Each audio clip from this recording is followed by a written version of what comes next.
Chapter 37:24. Caught up again. As soon as Feng Wu made the last preparations, a gust of wind blew, and the black-robed man appeared in front of her. Feng Wu didn't know what to say. Feng Wu was right in front of the man, and behind her was an abyss. The atmosphere suddenly became very tense. If the man stepped forward and gave Feng Wu a little push, Feng Wu would fall into the abyss and disappear forever. It was obvious that the man thought the same.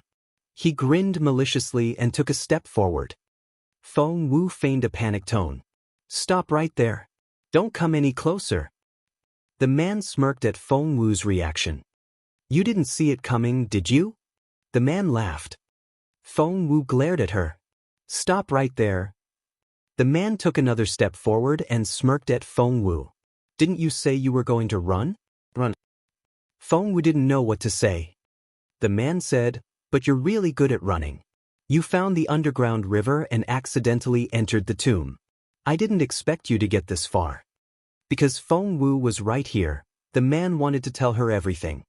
Feng Wu had been giving him a hard time. Feng Wu said, She stepped back, and a gust of wind blew at her from behind. Her clothes flapped in the wind, as if she was going to fall off the cliff at any moment. Her face was ghastly pale, and she looked like she had lost all hope and didn't know what to do. The man noticed that although the girl still looked stubborn, she had clenched her fists so tight that her knuckles had turned white. "So, you're scared now?" He stared at the girl, who was only a meter away from him. Feng Wu raised her head. "I'm not afraid." The smirk on the man's face grew more obvious. "If you're not afraid, why are you trembling?" Feng Wu didn't know what to say. The man sighed. "Why are you so stupid? If you hadn't run away, I could have brought you back to the Dongsang Kingdom and handed you to Mr.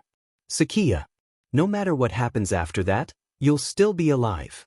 You shouldn't have tried to run away. You've given us a lot of trouble." "I'm all right, but I still have a superior. He'll be mad at me." "Do you know how much manpower the Dongsang Kingdom has mobilized to catch you? You have no idea. I would love to take you back alive, but you're so slippery. Even if I knock you out and carry you back, I'm worried that you'll wake up earlier and poison me on our way back." There was a ferocious look on the man's face. "You're a poisonous girl. You're so good at poisoning people. If I hadn't reached the peak of the spiritual overlord stage, I would have been killed by now." The man glared at Feng Wu. "Even if I'm a peak spiritual overlord, you've still poisoned me to the point that I only have half of my power. How vicious can you be? I can't let you live." The man took another step forward. Feng Wu took a deep breath. "I'm more useful alive than dead. Won't you consider that?" The man smirked. "You'll be more obedient to me when you're dead." Feng Wu said, "In that case." After that, she fell backward. It was like bungee jumping. Chapter 37:25. The Poisonous Girl. The man paled. Feng Wu was falling into the abyss. The order was very clear. He had to bring her back, dead or alive. The man needed Feng Wu's dead body to make up for his mistake. He wouldn't let her fall. Hence, he reached out involuntarily to grab Feng Wu. But he couldn't catch her. All he could catch was the lower hem of her clothes. And the cloth.it was poisonous. The man wanted to scream. Caught off guard, he was stabbed in the palm. There wasn't much blood, but her poison would seep into the wound. Moreover, the cliff was so close that the man could fall into it if he wasn't careful. The man watched as Feng Wu fell. Unable to catch her, he was about to jump in to find her body, but the next moment, there was a loud bang. The ground under the man's feet shattered.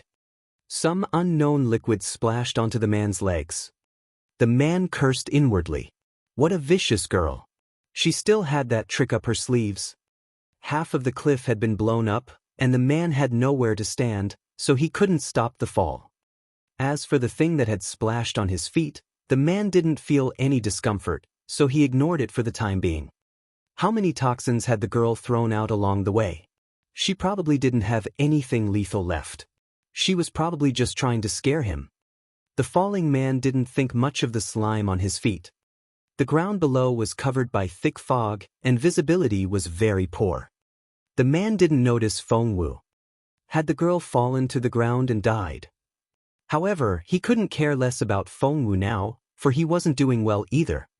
Both sides of the cliff were covered by loose snow, and the man couldn't stop himself even if he wanted to. He kept falling. However, the man was able to withstand the fall. He dug his fingers into the cliff to steady himself. But why did the snow feel different? The man's eyes lit up before he had time to think. He saw a protruding stone platform a few hundred meters below. Although it was covered by a thick fog, he couldn't be mistaken. He quickly landed on the stone platform. However, as soon as he set foot on the stone platform, something stuck to his feet. He wanted to lift his foot but couldn't. He then remembered something. He didn't care about the slime on his feet before, but now, something was wrong. His feet were stuck to the stone platform, and he couldn't move a muscle. The man wanted to take off his boots. However, he would have been fine if he had taken off his boots from the very beginning, but the slime had seeped into the soles of his feet and glued them together. He couldn't separate his feet from his boots, so of course, he couldn't take them off. That wasn't all. Feng Wu had designed a series of traps, and of course, she wouldn't give the man any break. Whoosh! A storm of needles struck down at the man. The man was furious. Feng Wu was such a poisonous girl. Damn it. Chapter 3726, Feng Wui's Tricks. What a poisonous girl. The man bellowed inwardly.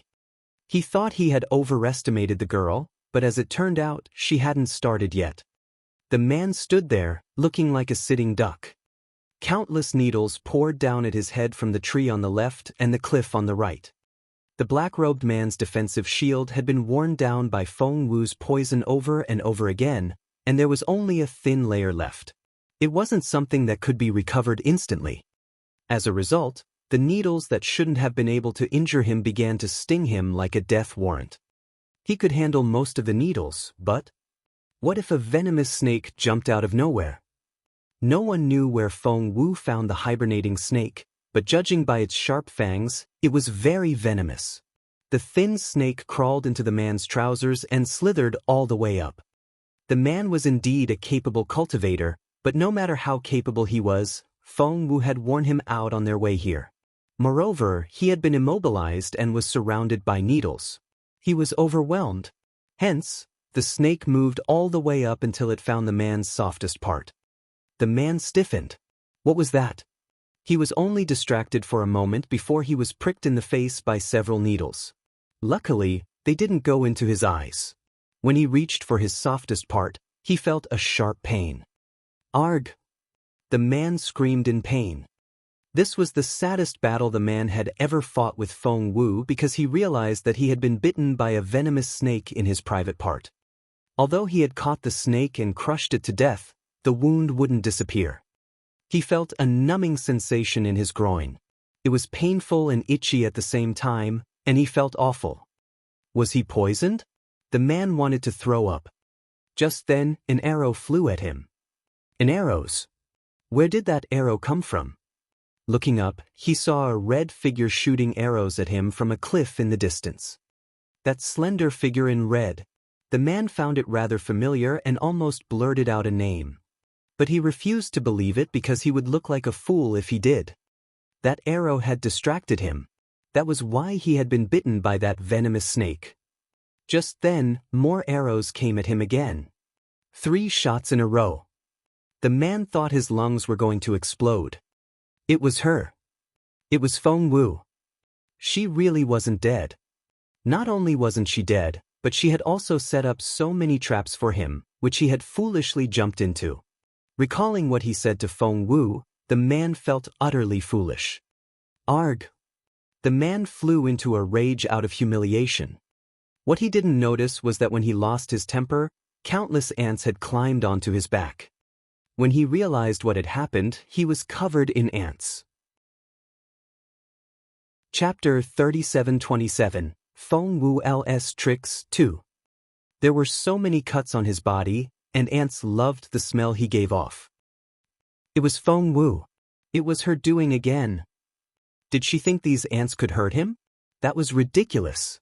With a wave of his hand, the black-robed man sent a streak of green flame out of his body. Immediately, the ants that had climbed onto him were reduced to ashes. They were all dead. The man smirked. What a petty trick. However, as soon as he said that, he realized that his wounds were itchy. It was getting more and more itchy.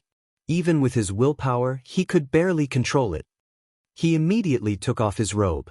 One look and he felt a chill run down his spine. The wounds on his body began to turn red and swollen, and pus was seeping out. That wasn't all. If the wounds were his only problem, he could always cut into his own flesh to treat his wounds, but since when did his body turn blue? It was so itchy. The man was so frustrated that he felt itchy all over. As powerful as he was, he couldn't stop the sensation. Although he didn't know how Feng Wu was able to get back to the cliff after falling, he had decided to fly back up. Moreover, with his capability, he could easily fly back up the cliff. However, when he stomped his foot and was about to fly up, he suddenly remembered. No. His boots were stuck to the ground, and he couldn't fly. The man was furious. With a sudden movement, he directed his spiritual essence toward the stone platform beneath him. He wanted to take the stone platform up with him. Under normal circumstances, he could do it because he was a peak spiritual overlord. But now, he was dragged down by a force. Looking down, he saw that a lot of iron had been tied to the stone platform. The iron block dragged him down the cliff, and he couldn't keep his balance in midair. For right now, the man's feet were stuck to the stone platform, and he was falling down with it as if he was riding on clouds. This time he really panicked. Whoosh! Another arrow flew at him. Only then did he notice that one of Feng Wu's feet had been tied to a rope. In a split second he figured it out. He had thought that Feng Wu had fallen off the cliff, but that wasn't the case. Feng Wu's leg was held by that rope, which stopped her from the fall. She could then climb up like a little monkey with the help of the rope. He, on the other hand, had been completely fooled by Feng Wu. The man gritted his teeth and stared at Feng Wu. He was so angry that he couldn't think straight. Wait. The man smacked his head. How could he have forgotten? Since he was able to remove the stone platform from the cliff, he should be able to break it as well. Without the falling stone and the giant chunk of iron under it, he would be able to get back up on his own. What happened was quicker than words could describe. The black-robed activated his spiritual essence. Explode. Having been tricked by Feng Wu for so long, the man had less than 30% of his capability left, but he was still a capable cultivator. Hence, he cracked the stone.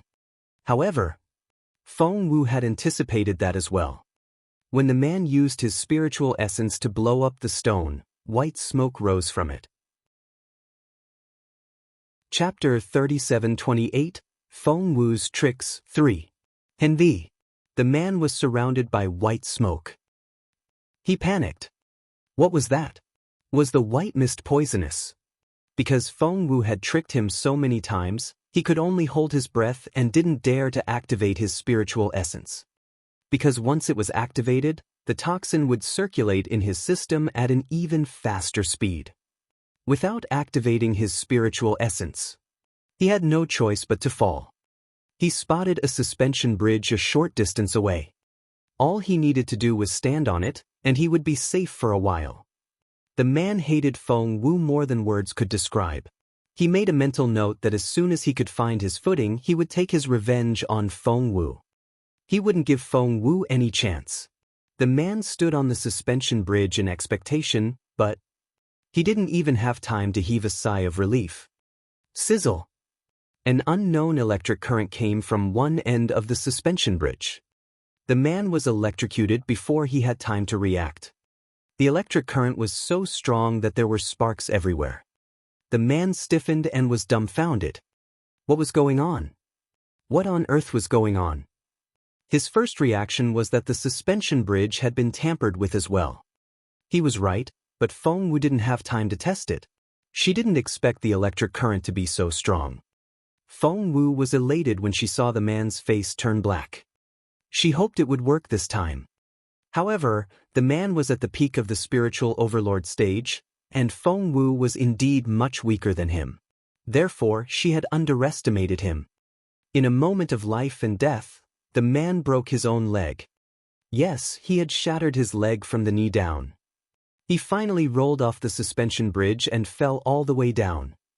He wouldn't survive if he was stuck on the suspension bridge. He would be electrocuted to death. Maybe he still had a chance now. The man thought, after everything she's done, she must have run out of tricks.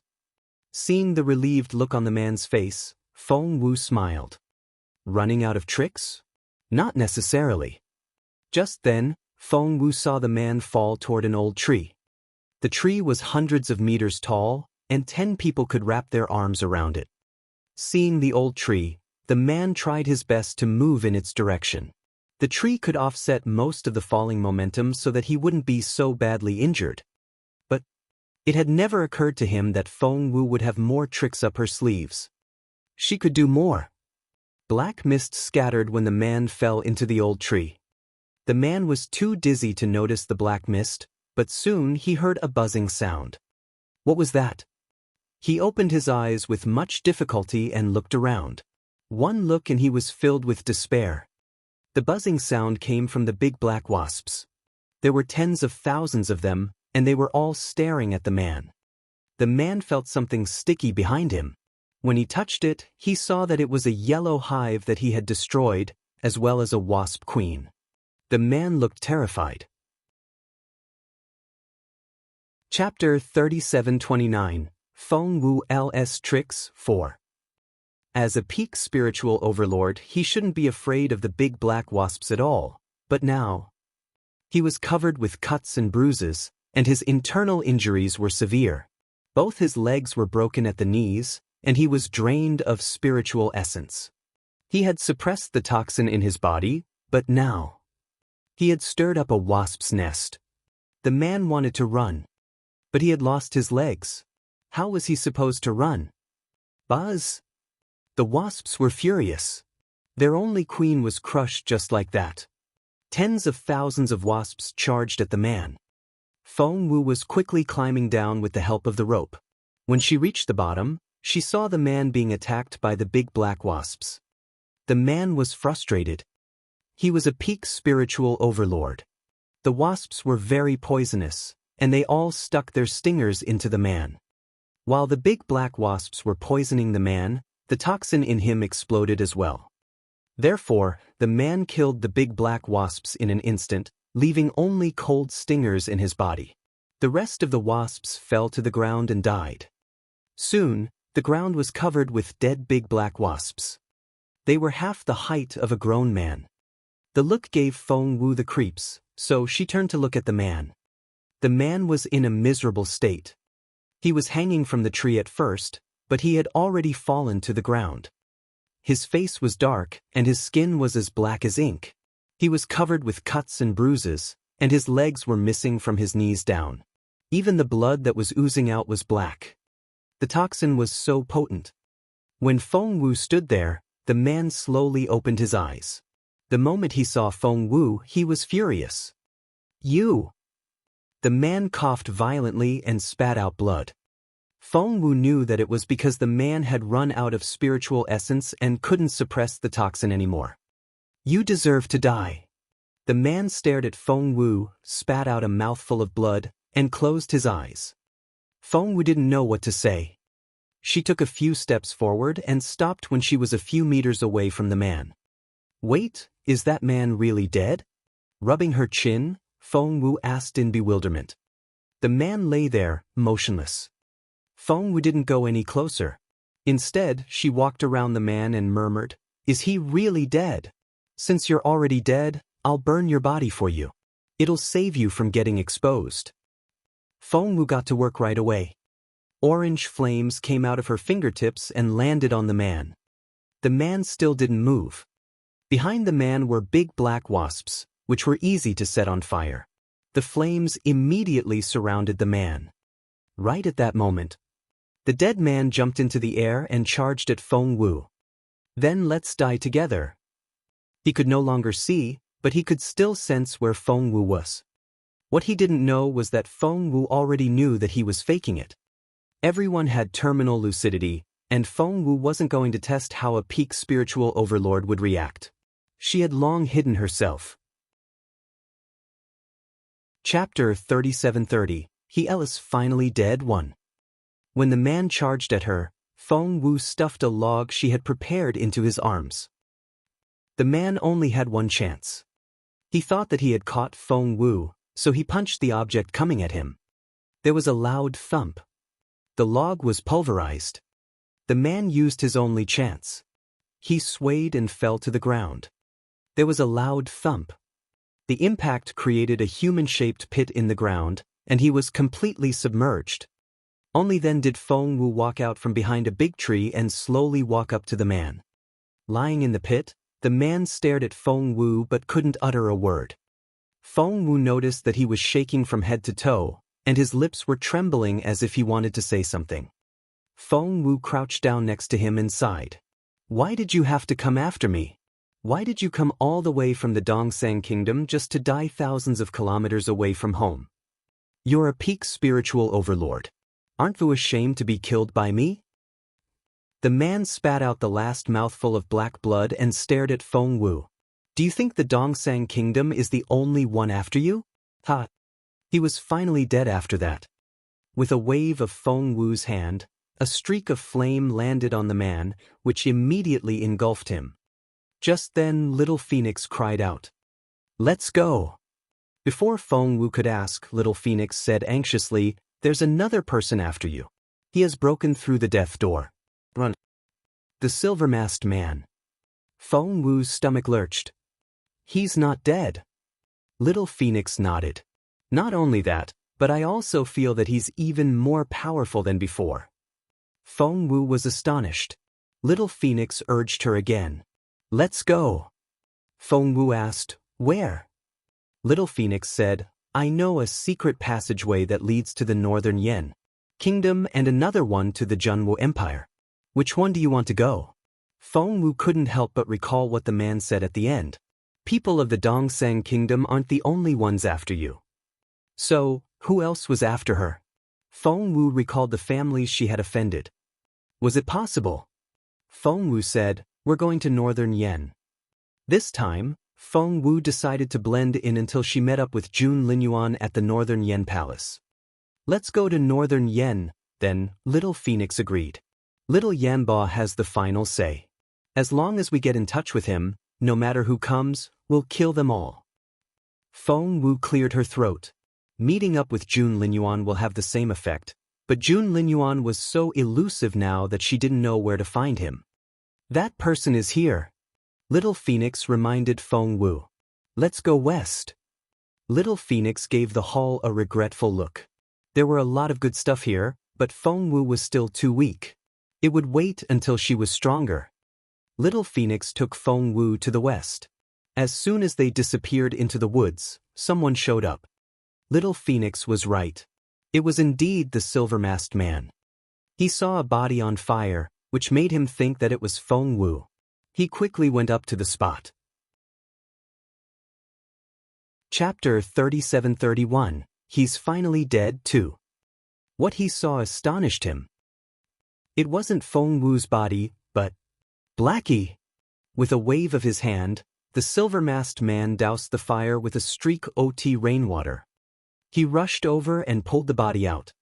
It was indeed Blackie. When he checked the man's breathing, he realized that the latter was no longer breathing, and there was no pulse either. The man was long dead, and most of his body had been burnt to a crisp. The silver-masked man's face twisted, and there was a cold look in his eyes. Feng Wu. It had to be her. He looked around, but Feng Wu was nowhere to be found. After killing Blackie, she was able to get away without leaving a trace. How could someone as weak as her do that? The silver-masked man wouldn't believe it. He began to examine his surroundings. He kept searching until he reached the edge of the cliff. Looking down the cliff, he deduced what the black-robed man had gone through. The silver-masked man took a deep breath. "Mr. Sakiya, you told me to be on guard against that girl, But you didn't tell me how evil she could be. A chill ran down his spine. A girl so much weaker than Blackie had slowly killed him. The silver-masked man took a deep breath. It seemed that his judgment of the girl had to change again. If she could slowly kill Blackie, she could probably do the same to him.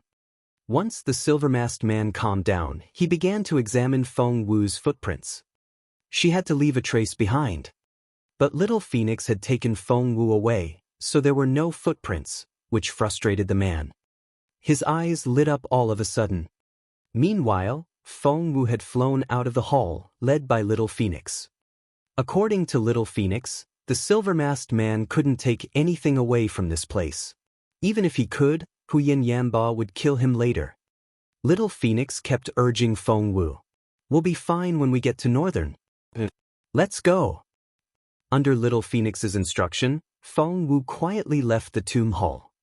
When Feng Wu came out of the water, she found herself in the middle of a wide river. The riverbank was dozens of meters to her left. Before Feng Wu could reach the shore, she heard a cry for help a short distance away. Help! Help us! Looking up, Feng Wu saw a dying boy pressing down on the girl behind him, while he craned his neck upward. Feng Wu knew perfectly well that the boy had lost all his senses and reason.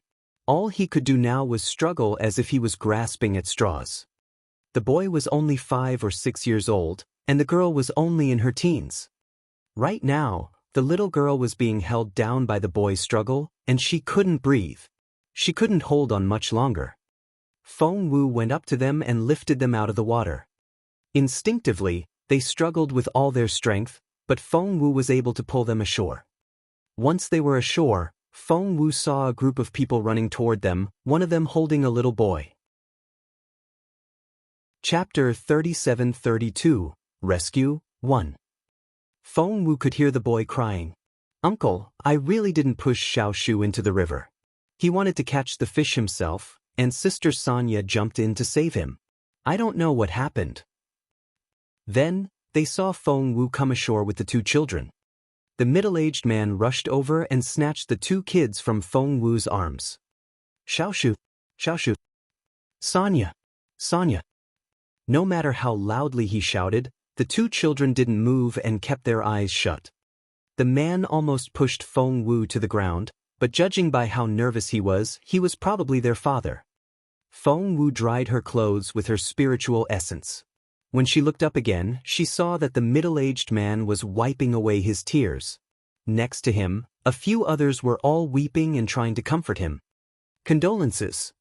Feng Wu walked up to them and frowned. They're not dead yet. Immediately, all eyes were on Feng Wu. Only then did Feng Wu notice their shabby clothes. They looked no better than beggars. But that wasn't the point. She said, they're not dead yet. Why condolences? The middle-aged man was speechless. A younger man glanced at Feng Wu and said, Who are you? What are you talking about? They're dead. The father pulled the young man away. Calm down. She's the one who fished Xiaoshu and Sonia out of the river. Everyone saw that, so the younger man didn't say anything else, but he still gave Feng Wu a stern look. Wiping away his tears, the father bowed at Feng Wu.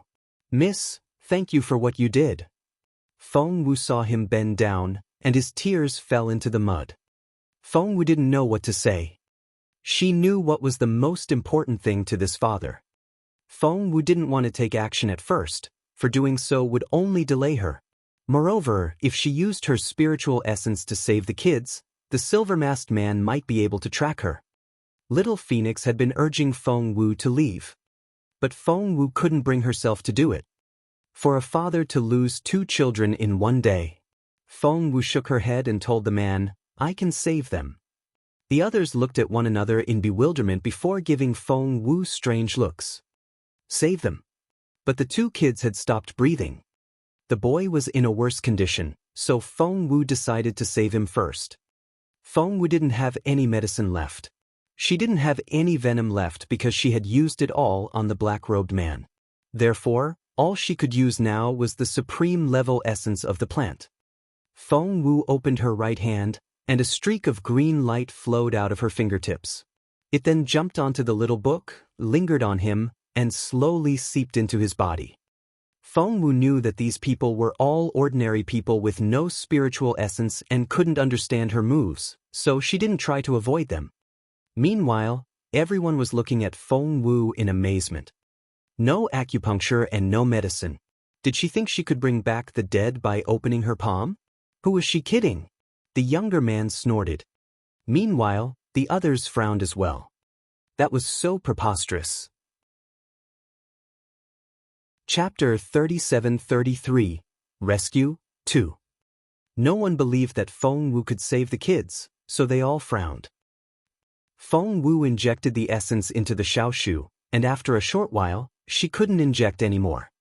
The rest of the essence jumped onto Sanya. It slowly disappeared into her mouth and nose. What did you do to them? The younger man stared at Feng Wu. You're not allowed to. However, before he could finish, he saw Xiaoshu, who had closed his eyes and wasn't breathing or having a heartbeat, moving his eyes a little. The father had been watching Xiaoshu the whole time, so he reacted quickly. He grabbed Xiaoshu and was so excited. Xiaoshu, you're awake. Xiaoshu. Xiaoshu. The boy opened his eyes and looked at his father in bewilderment. Tears welled up in the father's eyes as he held the boy in his arms. My son. His brother stared at Feng Wu in astonishment, as if he had seen a ghost. You. How could you? How did you do it? They had seen with their own eyes that Xiaoshu was no longer breathing. Feng Wu glanced at the children's uncle but didn't say anything. Recalling his attitude toward the girl, the uncle blushed. He looked at Sanya and sighed inwardly. Xiaoshu was alive, but Sanya? Well, at least one of them was still alive.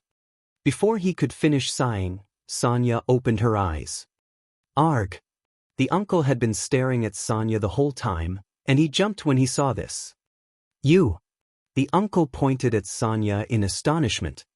Rubbing her eyes, Sanya looked at her uncle in bewilderment, but she soon realized what was going on. Uncle, help me save Xiaoshu. Quickly! After that, she dragged her uncle toward the river. Sister! Xiaoshu jumped out of his father's arms and threw himself at Sanya. Seeing Xiaoshu, Sanya was dumbfounded. Am I seeing things? Her uncle chuckled. Of course not. Look at Xiaoshu. He's so loud. Listen. Sanya didn't listen carefully. Instead, she grabbed Xiaoshu and smacked him on the butt. I told you not to go into the river. Why wouldn't you listen? Sister. That hurts. I'm sorry. I won't do it again. I'm sorry. Despite the pain, the boy still wrapped his arms around the girl's neck and burst into tears. Sanya couldn't bring herself to hit him anymore. She and her brother were so close to sinking together and never seeing their parents again. The siblings sobbed. The other men watched with tears in their eyes. Hey! The uncle nudged Feng Wu with his elbow. Feng Wu glanced at them.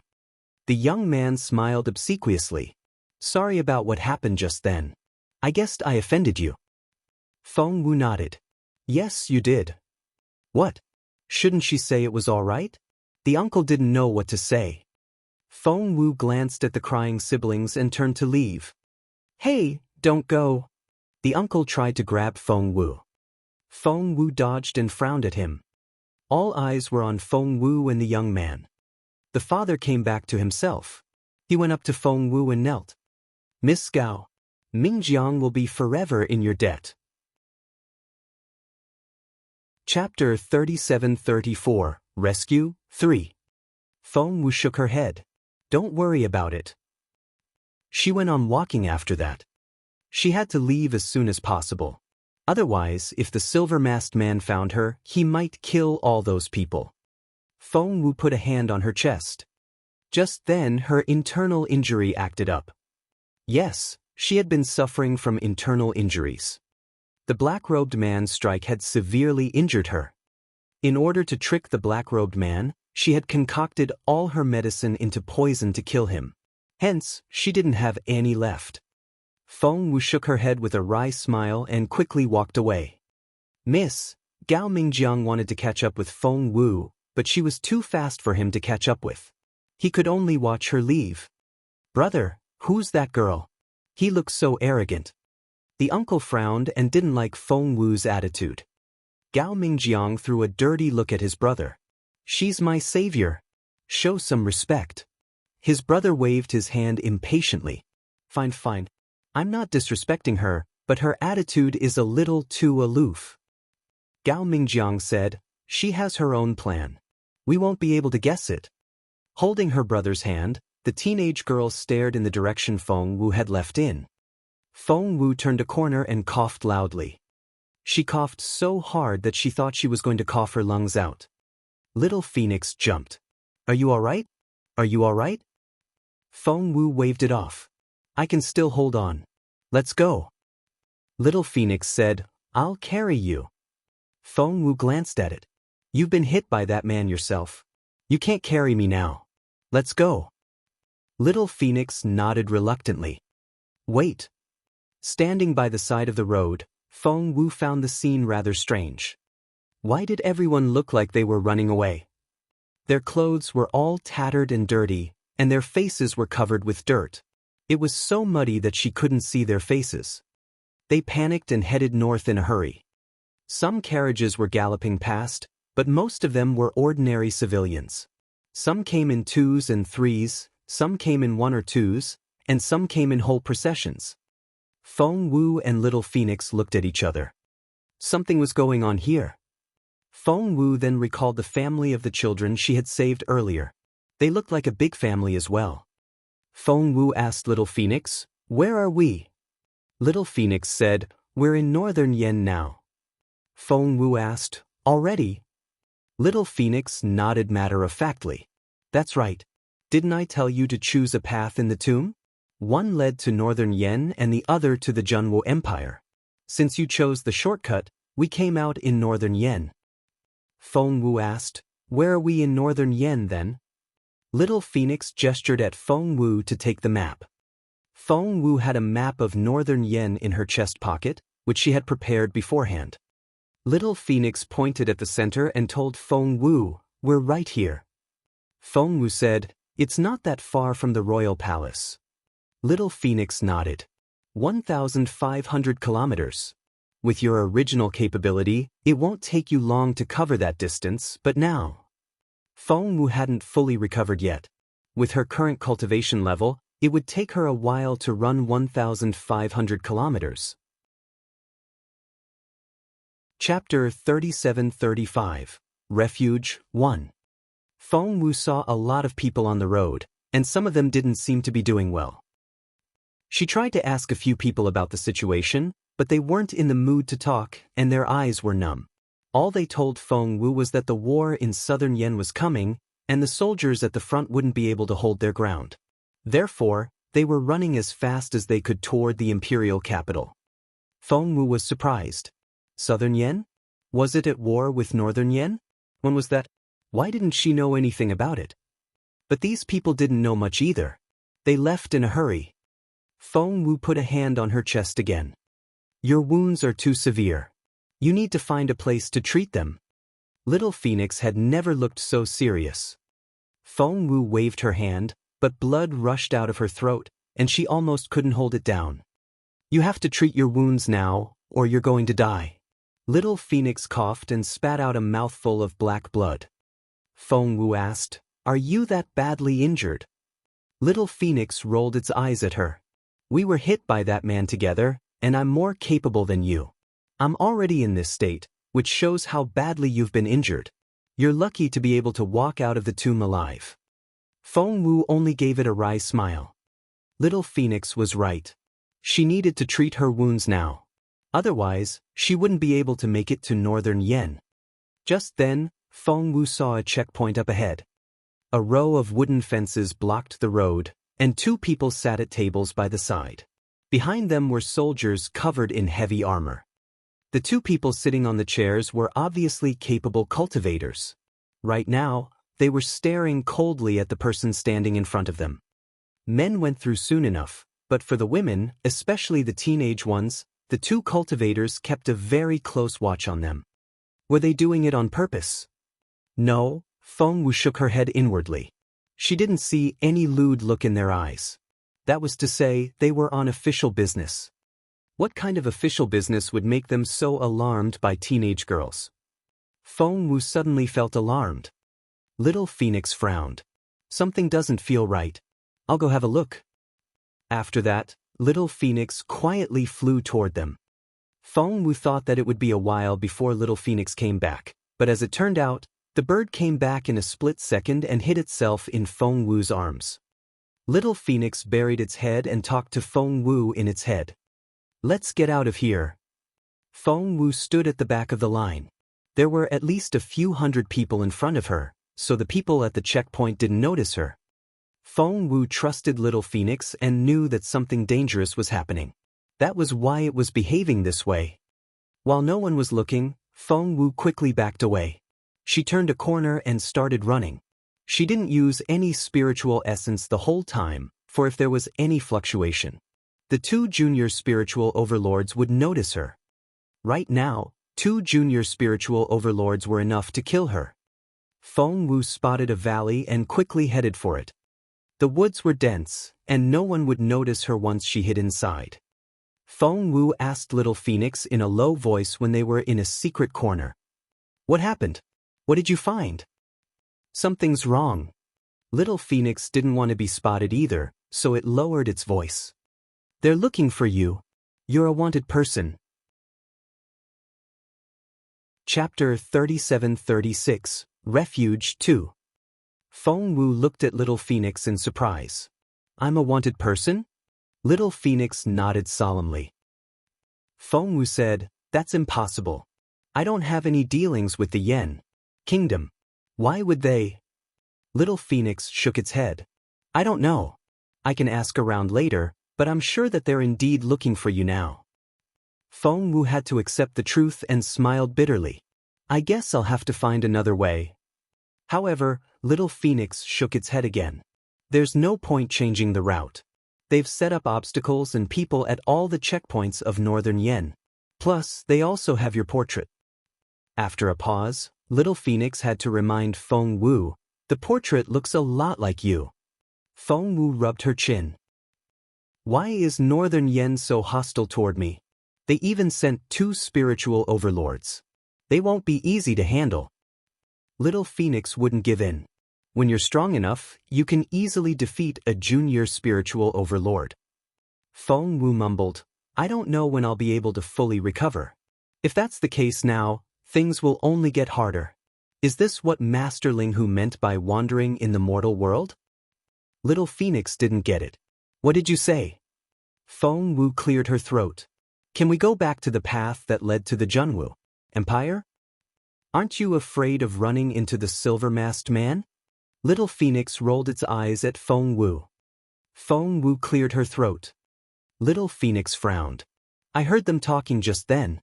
The one on the left told the one on the right that Princess Rao had given a death order. She wanted to see you in person, dead or alive. Yes, she was talking about you. Feng Wu said, Princess Rao? I've never heard her name before. Little Phoenix shrugged. I don't know what you did to offend her, but she wants you dead now, and you can't go back even if you want to, because she has sent a lot of people to search for you in this vast land. Feng Wu was astonished. They had just escaped the silver-masked man, and the danger wasn't over yet. Who is this Princess Rao? Little Phoenix frowned. I heard from those two that Princess Rao was close to a family of the Junwu Empire. Maybe it's a family you've offended. Feng Wu said, I've offended the Zhua and Hua families the most. Could it be one of them? Little Phoenix nodded. It's possible. By the sound of it, Princess Rao is very influential in Northern Yen. She's the second in line to inherit the throne, and Prince Min is the first. Little Phoenix glanced at Feng Wu. I'm impressed. You've offended their second in line to the throne before even meeting her. Feng Wu rubbed her forehead with a wry smile. She really had no idea. Feng Wu coughed violently. Despite its displeased tone, Little Phoenix was heartbroken to see Feng Wu like this. There's a cave over there. Go inside and get some rest. I'll go ask around. I'll tell you when I'm done. Little Phoenix flew around the woods and knew where to find a safe place to live. Feng Wu pulled the plant away and saw a small cave. The cave was 10 m long and 2 m wide. It wasn't spacious, but it was big enough to fit Feng Wu inside. It took Feng Wu a lot of effort to get in, and she felt another pain in her chest. Chapter 37:37 Recover 1. It took Feng Wu a lot of effort to walk in. She felt another pain in her chest and almost spat out a mouthful of blood. Feng Wu found a spot by the wall and sat down. Meanwhile, Little Phoenix had gone out to gather information. Feng Wu recalled what Little Phoenix said earlier. Princess Rao wanted to catch her. Leaning against the wall, Feng Wu sighed in resignation. She put on a disguise and found some shabby clothes, which made her look like a beggar. As for that face, it belonged to the ugly girl she had disguised herself as. Jun Linyuan, Feng Sun, and Yu Minji could all recognize her.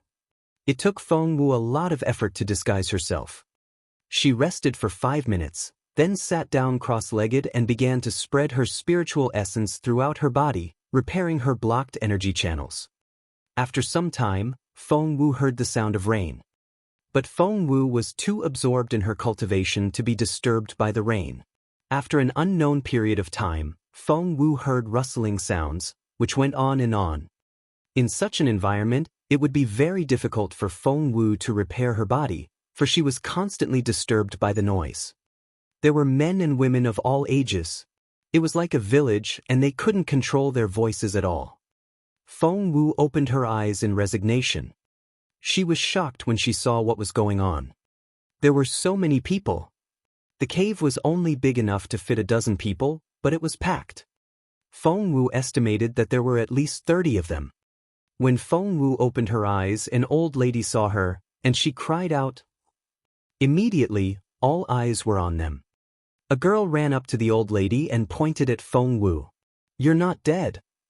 Feng Wu said, "Have you ever seen a dead person leaning against the wall?" Those people were speechless. Just then, a man came up to them, bowed at Feng Wu and said apologetically, "Miss, sorry to bother you, but you did find this cave first. It's indeed yours." But the man gave her a wry smile. "It's raining heavily outside, and it's late at night. We can't travel, so we'll have to stay here for the night. Please forgive us." Feng Wu gave the man a strange look. It was a familiar face. Feng Wu had saved a girl and a boy before, and one of the men was their father. She was looking right at him. His name was Gao Mingjiang. Just then, a teenage girl arrived with a 4-year-old boy and looked curiously at Feng Wu. That was right. It was indeed Sonia and Xiao Shu, the 2 children Feng Wu had saved. Ahem! Blood rushed to Feng Wu's chest, and she coughed violently. Her cultivation had been interrupted, and she had only recovered a little. Feng Wu spat out a mouthful of blood. The old lady's face darkened when she saw the blood. She stepped back, tugged at Gao Mingjiang's sleeve, and pulled him to the side. Feng Wu heard the old lady clearly. Chapter 37:38 Recover 2. Feng Wu heard the old lady clearly. She could hear the old lady's words clearly. "Is this girl a beggar? She looks sick. I'm afraid she won't live for long. And look at her. Doesn't she look like she's been infected with the plague?" The old lady moved further away from Feng Wu. "The plague?" Feng Wu was speechless. Gao Mingjiang looked at Feng Wu and then at old Madame Gao.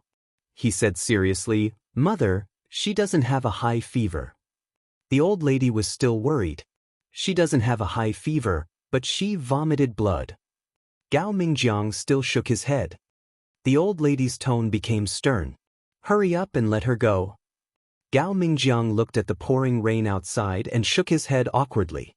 "Mother, in terms of first come, first served, she came first." The old lady said, "I don't care. Anyway, there are many people on our side." Gao Mingjiang was speechless. The old lady stared at Gao Mingjiang solemnly. "If you can't do it, I'll get your brother to chase her away." "Mother!"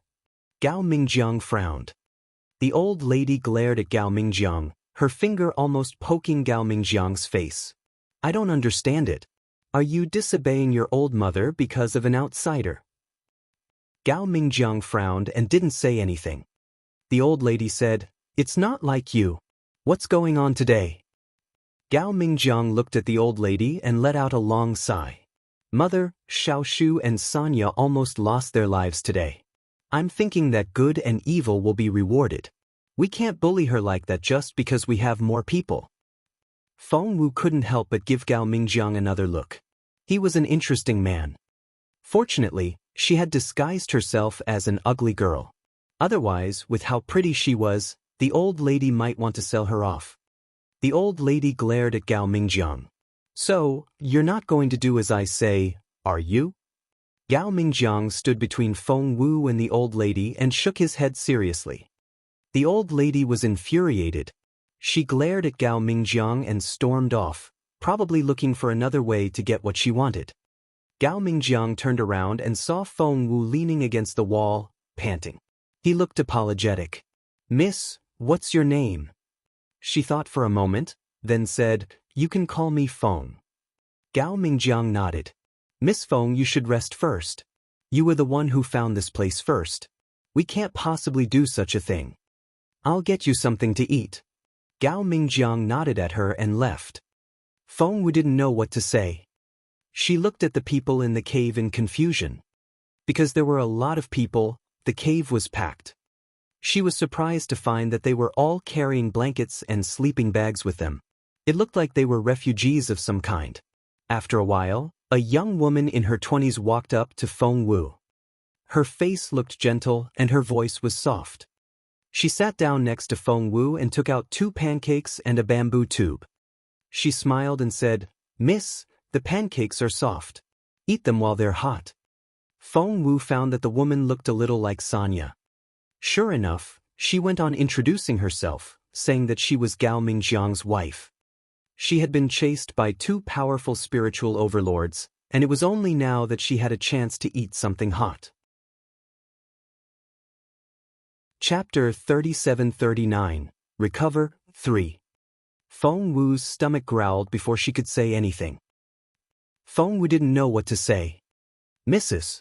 Gao smiled at Feng Wu and said, Eat it while it's still hot. It's hard to reheat, and if you don't eat it now, it'll harden again. It'll be such a hassle when it becomes as hard as rock. Feng Wu nodded at her, then started eating the pancake. She was really hungry, so she ate very fast.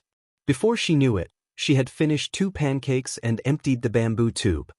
Only then did she realize how hungry she was after all the injuries she had suffered during the escape. How embarrassing! Feng Wu smiled bitterly. Just then, Feng Wu heard a lot of whispering. There were men and women. The little beggar doesn't look like she's been infected by the plague. People who are infected don't eat that way. I think she can eat a cow. It's a pancake made from fine flour, so of course it's delicious. I can swallow a pancake as big as a cow. Mingjiang's wife is so generous. Where did she get those pancakes? We only ate porridge with grass in it. That's right. Why wouldn't she care about her family? Why did she give anything to us? Even if there's not enough for the adults, she can always give some to the kids. Each of them can at least have a taste of the pancake. With all the noise, Feng Wu could see that Mrs. Gao didn't look too happy. What made her even more speechless was that they were bickering over 2 plain pancakes. Was this world still the same as the one she knew? Mrs. Gao turned to the others and said coldly, The pancakes didn't come from the family kitchen. My mother's family risked their lives to send them here. They're for Xiaoshu and Sonia. There are only so many of them, so what's wrong with me giving them to this girl? As you all know, Sonia and Xiaoshu almost drowned today, but their savior left after saving them, and my family didn't have a chance to thank her. I just happened to run into this girl, and I want to save her life. I'll consider it as repayment for my savior. Can't I do that? If you really want to eat pancakes, ask your own family to send some. Mrs. Go glanced at the others. Many turned away at her gaze, but by the looks of it, they were complaining inwardly. Feng Wu was confused. What was going on in the Yen Kingdom? She was so confused that she asked Mrs. Gao. Mrs. Gao looked at Feng Wu in bewilderment. Don't you know? Feng Wu smiled bitterly. She could only make up stories about how she had been ill in the cave these days and had no idea what was going on outside. You've been ill for a long time. Mrs. Gao gave Feng Wu a sympathetic look and smiled wryly.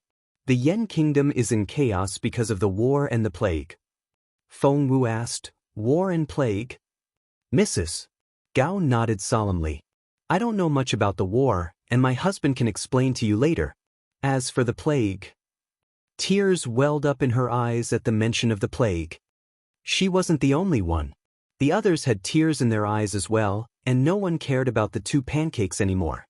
They all went back to their work in silence. Chapter 3740.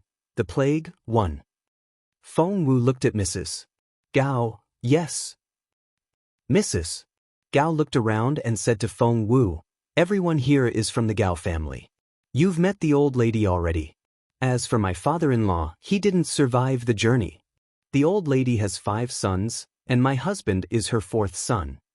These are our children. Mrs. Gao put her arms around Xiaoshu and Sanya. Before he died, my father-in-law told us to run as fast as we could to the north because a plague broke out in Maple Forest City of southern Yen, and it's spreading very fast. They've sent someone to shut down Maple Forest City. Everyone there is going to die. The infected were from Maple Forest City, and Gao village was fine, but we were going to be burnt to death anyway. So, the people of our village ran out in a hurry. We were in such a hurry and didn't take many things with us. It was very inconvenient.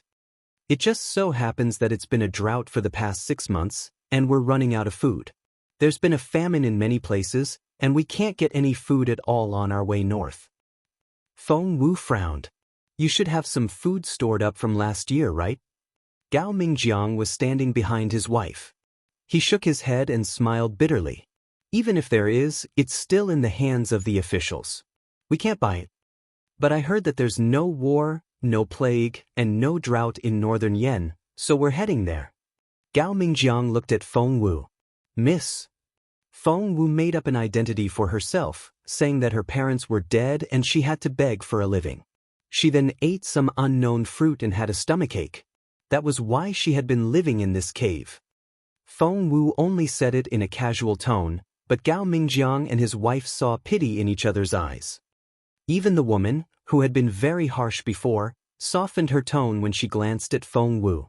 You had a harder time than us. Feng Wu smiled bitterly. She was being chased around, and of course she had a hard time. The Zhou family, the Hua family, the Dongsang kingdom, and Princess Rao of the northern Yen kingdom. Seeing that Feng Wu was lost in her thoughts, that woman thought that she had hit the nail on the head, so she waved at Feng Wu. Eat that pancake. I won't hold it against you. After that, she gave a wave of her hand and lay down on the bed she made for herself. The cave was quite small, and each branch of the family formed a little group. Everyone was lying on the ground, and there wasn't even room to walk around. Mrs. Gao had taken care of Feng Wu well. She put Feng Wu on the spot closest to the inner circle, while she lay down next to Feng Wu, blocking the other people's gaze. Seeing that Feng Wu had been lost in her thoughts, Mrs. Gao patted her on the shoulder. Don't worry. Go to bed. We still have to travel tomorrow. Feng Wu knew that she was talking about the Gao family. They were short of clothes, food, water, and everything else. They had to get to northern Yen as soon as possible to survive. Feng Wu nodded, closed her eyes, and went into deep thought. With her disguise skills, she could enter northern Yen on her own, but it would be much more risky. It was mainly because of the silver-masked man. The Dongsang kingdom was very good at hunting people. Somehow, they seemed to be able to get to her. Chapter 3741. The Plague, 2. The Dongsang kingdom was very good at hunting people. Somehow, they seemed to be able to get to her. Therefore, it would be much more dangerous if she was on her own. Could she go back to the Junwo Empire instead of going to northern Yen? Feng Wu rubbed Little Phoenix, who had flown back to her and was lying in her arms. According to Little Phoenix, it had indeed sensed the masters of the Zhua family and the Hua family searching for her. Moreover, they were hiding in the crowd. As for Jun Linyuan, Little Phoenix said regrettably that it didn't sense Jun Linyuan's energy. Feng Wu could only sigh. She had no choice but to go to Northern Yen now. Moreover, with what Master Ling Hu had said, she had to finish the journey within 3 months. More than half of the time had passed. After some thought, Feng Wu decided that she should be able to hide from her pursuers if she stayed with the family and hid her spiritual essence. At that thought, Feng Wu put a hand over her dantian. She had to seal up the little bit of cultivation she had recovered. "Are you really going with them?" Little Phoenix's voice rang out in her head. Feng Wu nodded. "Yes." Little Phoenix grew anxious. "But they're defenseless. They're just ordinary farmers. How are they supposed to protect you?" Feng Wu smiled and replied to Little Phoenix in her head. "These defenseless people are the ones that can protect me now." Little Phoenix wanted to say something, but Feng Wu waved it off. "Don't worry. Everything will be fine." Feng Wu couldn't sleep at all among all the snoring. Mrs. Gao and the others woke up early the next morning. Gao Mingjiang was obviously the leader of the team. He divided each branch into a team. Some were collecting firewood, some were cooking, and some were digging plants. Mrs. Gao was given the job of cooking. Feng Wu saw that she was making pancakes on the stove. This time, it wasn't flour pancakes, but corn flour and some miscellaneous grains.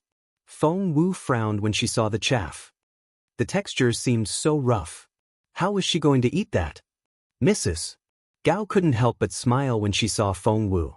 "By the way, Mississippi Feng, go wash your face." Feng Wu didn't want to wash her face, for it would be easier to hide her identity with all the dirt. Moreover, dirt little beggars were a common scene. Feng Wu gave her a wry smile. "My face is bruised. It'll be better if I put some ash on it. It won't work once I wash it off." Mrs. Gao gave Feng Wu a sympathetic look and said, "You're sick. Sit down and take a break. The coarse chaff pancakes will be ready soon. They smell nice." They were indeed coarse chaff pancakes. Feng Wu saw that more than half of them were coarse chaff, but there was very little corn flour. As for the smell, Feng Wu smiled bitterly. She really couldn't bring herself to eat them. Feng Wu looked around then at Mrs. Gao. Mrs. Gao was smart enough to know that Feng Wu wanted to say something. She smiled. "It's still early, and there's firewood in the mountains, so I'll make some more coarse chaff pancakes. When we're in a hurry, we don't have to cook anymore. The pancakes can be washed down with cold water, and it'll be quite filling." Feng Wu smiled bitterly. Coarse chaff pancakes and cold water. That was hardly edible. However, for the sake of her plan, Feng Wu had no choice but to ask, "Mrs. Gao, where are you going?" Chapter 3742, Fugitive 1. However, for the sake of her plan, Feng Wu had no choice but to ask, "Mrs. Gao, where are you going?" Lady Goose smiled bitterly. "All we want is to get to the Northern Yen Kingdom. Once we're there, we can stay anywhere. We just want to live." Feng Wu cleared her throat. "Can I come with you?" Before Mrs. Gao could say anything, the third son's wife, who had come back with some firewood, threw a dirty look at Feng Wu. "No." Concerned that Feng Wu would be upset, Mrs. Gao smiled bitterly. "Actually," her sister-in-law rolled her eyes at her. "Don't be so nice. You can't pick up a beggar by the side of the road. We'll have one more mouth to feed." Seeing that Mrs. Gao still wanted to say something, the sister-in-law smirked. "I'll tell my mother. Just wait and see." After that, she threw away her firewood and headed for the slope. Old Mrs. Gao was on the mountain slope with the kids looking for edible plants. According to her, if they mixed some leaves into the porridge, they would be able to survive for another meal. "Mom!" her third daughter-in-law shouted as she ran. Hearing her sister-in-law's exasperated tone, Mrs. Gao was angry. She turned to Feng Wu and sighed. "Miss Feng, I don't think my mother will agree." Feng Wu already knew what was going to happen. She nodded at Mrs. Gao, then quickly walked away. By then Mrs. Gao's sister-in-law had dragged old Mrs. Gao to her side. "Mom, my dear sister-in-law has agreed to take that little beggar with us. I can't believe it." Old Mrs. Gao was still holding a handful of leaves.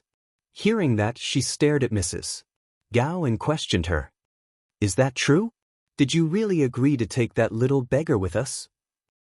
Mrs. Gao, who went by the name Li, wished she could bring Feng Wu along. She turned to the old lady. "Mum, Miss Feng is so tiny. She can't eat much food." However, the old lady reacted violently. "Go to hell." The old lady threw all the leaves at Mrs. Gao's face, but it still didn't appease her. "I'm still the head of this family. You're just a daughter-in-law.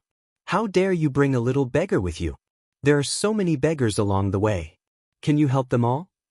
I'm the one who feeds you.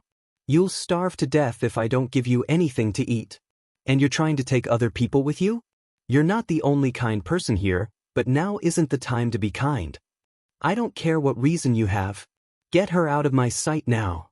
If she doesn't leave, you're leaving with her." Frightened, Xiaoshu and Sanya wrapped their arms around the old lady's legs, fearing that she would hit their mother again. Li blushed at the old lady's words. Many people were watching, and most of them were her brothers-in-law, sisters-in-law, and their children. Li was so embarrassed that she wanted to dig a hole and hide in it. Gao Mingjiang walked up to his wife, wrapped her in his arms, and frowned at his mother. "Mother, you've crossed the line." Seeing that her son had turned against her, old Mrs. Gao was furious. Chapter 3743, Fugitive, 2. Old Mrs. Gao pointed at her son. "What did you say? What did you just say?" Gao Mingjiang frowned. "Mother, you've crossed the line. We didn't have much food with us when we ran away. As for what we're eating now, it's all from me." He was telling the truth, and no one dared to contradict him. His other brothers and sisters-in-law had wanted to side with the old lady, but they felt rather guilty when they heard this. Old Mrs. Gao was shocked. Her son's words were like a slap on her face. "Mingjiang, what's that supposed to mean?" Gao Mingjiang looked at his mother and said seriously, "Mother, if you hadn't made such a scene, I wouldn't have bothered, but if you really want to go there, we can split the food among the branches and go our own way. We don't have to stay together. I'll only protect my wife and children. Mother, if you want to come with us, that's fine. As for the others, it's none of my business." Everyone looked at Gao Mingjiang in astonishment. He was going to abandon his brothers. "Mingjiang, what's that supposed to mean?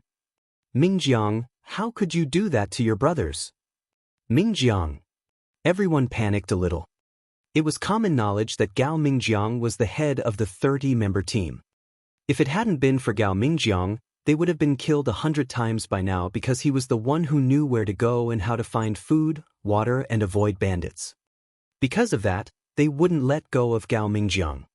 The second son of the Gao family tried to mediate the situation. "Mingjiang, Mom didn't mean it. Don't be mad. Don't take it to heart."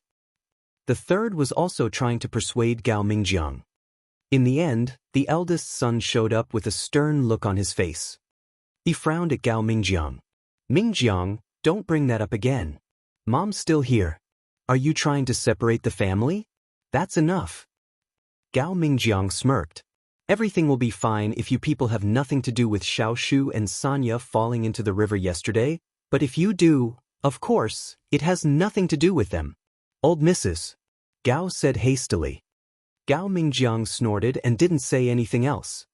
Just then, someone spotted Feng Wu and cried out. Feng Wu cleared her throat. "Are you having a row? I'll come back later." The third son's wife turned around and smirked when she saw that it was Feng Wu. The quarrel would never have happened if it hadn't been for the girl. She stared at Feng Wu. "Didn't you leave just then? Why are you back?" Feng Wu pointed at the sack in her hand. "I didn't leave. I just went to get something." Feng Wu could open up her ring space now.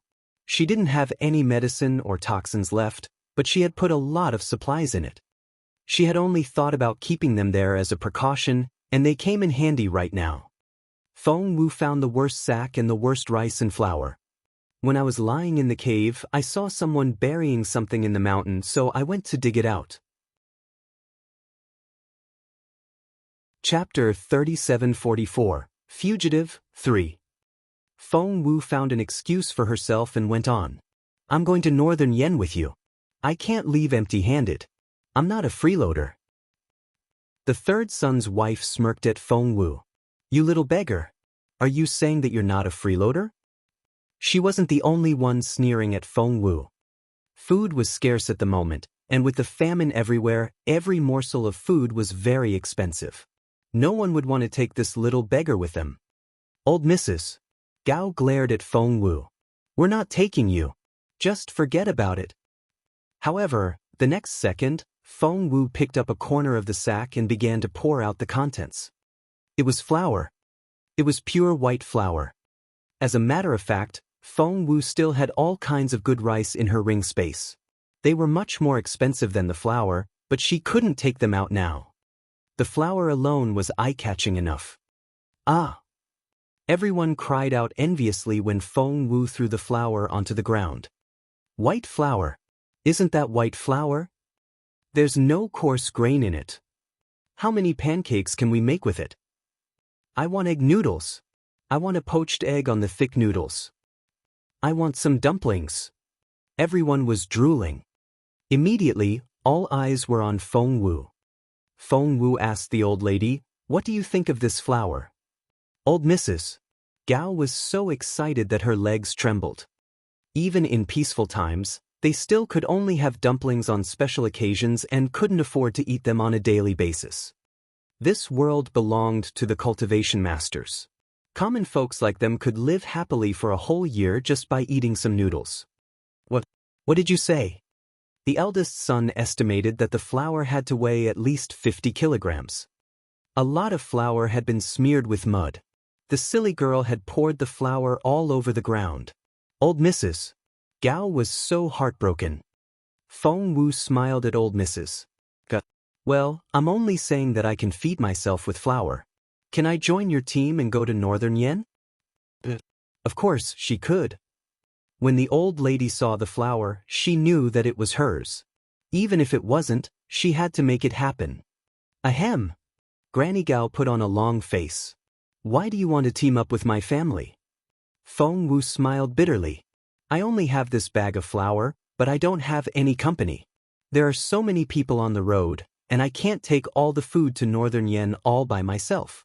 But you have a lot of people. It'll be safer for me to go with you. Old Mrs. Gao snorted. I see that you know what you're doing. Since you're so eager to join us, we'll have all the flour. Feng Wu was about to nod when Gao Mingjiang frowned. Wait. Old Mrs. Gao was about to jump into the flour pile when she heard what her son said. She was furious. Was he trying to sabotage her plan? Gao Mingjiang glanced at her and said, the flour has to be at least 50 kilograms. They use the same metric system here as in the Zhenwo Empire. Chapter 3745, Fugitive 4. Old Mrs. Gao shielded the flour and stared at Gao Mingjiang. What do you want? Gao Mingjiang said casually, Miss Feng is sick. I need to leave some for her. No. Old Mrs. Gao refused right away. Gao Mingjiang smirked. No? Mother, do you know how much this white flour is worth? How about I let her join another team? No. The old lady was exasperated. She threw a dirty look at Gao Mingjiang. This son of hers was taking the side of an outsider. She was so mad. Gao Mingjiang went up to them and filled an empty sack with 15 kilograms of flour. Old Mrs. Gao pressed a hand to her chest and cried out, That's enough. That's enough. Feng Wu wanted to tell them that she still had more, not to mention that she could buy food everywhere when they got to Northern Yen. However, Uncle Gao was doing her a favor, so she didn't say a word.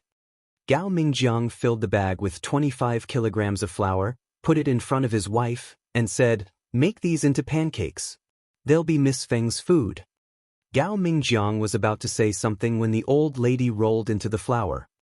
Yes, she was lying inside, regardless of the fact that they needed to eat that food later. No, I can't let you take any more of it.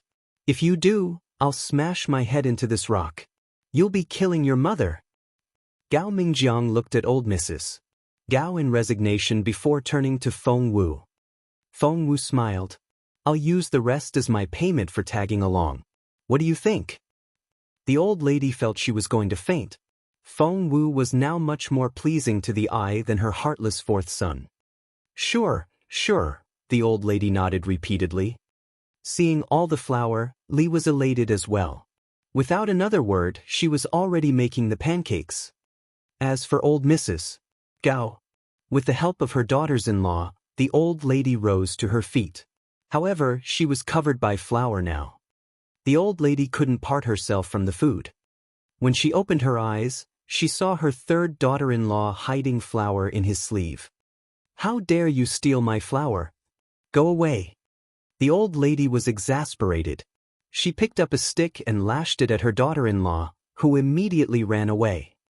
After chasing her daughter-in-law away, the old lady called after her other two daughters-in-law.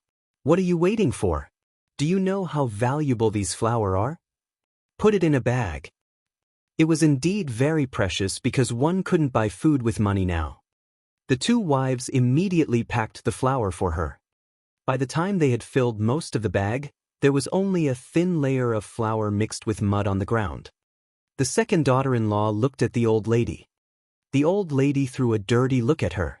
"What are you looking at? Scrape the soil up and put it in the water. The flour will float, and the soil will settle down. How can you be so dumb? You didn't even think of that." The two daughters-in-law did as they were told. If the old lady hadn't said anything, they would have licked the flour clean as well. Feng Wu was helping Li with her cooking at the moment, and she was rendered speechless when she saw how much the old lady loved the flour. "You can eat it when it's covered in dirt." Li chuckled. "You have no idea how precious flour is nowadays." She sighed at Feng Wu after that. Feng Wu was confused. "Why are you sighing?" Li smiled bitterly. "It's not worth it." Chapter 3746, Fugitive, 5. Feng Wu chuckled. "It's worthwhile. I won't be able to protect so much food anyway." Li agreed with her. "It's just that I feel sorry toward you when you had to give away so much nice flour." Both sides were making pancakes. Because of Gao Mingjiang's words, Li was making pancakes out of pure wheat flour, but not the old lady. Wheat flour was such a precious commodity that the old lady couldn't bring herself to make plain flour pancakes. She had mixed some corn flour, sorghum powder, and other coarse grains into the flour, and there was a big bowl of the mixture. They didn't have much time to rest and cook because they had been moving as fast as they could. No one knew when the plague would arrive, or when the southern Yan kingdom would catch them. Li made 300 pancakes with about 30 kilograms of flour, and she was exhausted. However, her eyes lit up when she saw all the pancakes, for food meant they could live. Li put the pancakes into a sack once they cooled down and handed the sack to Feng Wu. Feng Wu shook her head. "I can't carry that much. Please keep it for me. I'll get it from you when I need to eat." Li also realized that Feng Wu was going to sit in their carriage, so she nodded and helped Feng Wu put the pancakes in the carriage. Feng Wu looked curiously at the three carriages. From their conversation, she could tell that they were all ordinary farmers. Having a cow was already supposed to be a big deal, but the Gao family had 3 carriages. Seeing that Feng Wu was perplexed, Li explained to her with a smile. "My husband found them." "Found them?" Seeing that Feng Wu was confused, Li whispered in her ear and told her about their most dangerous journey.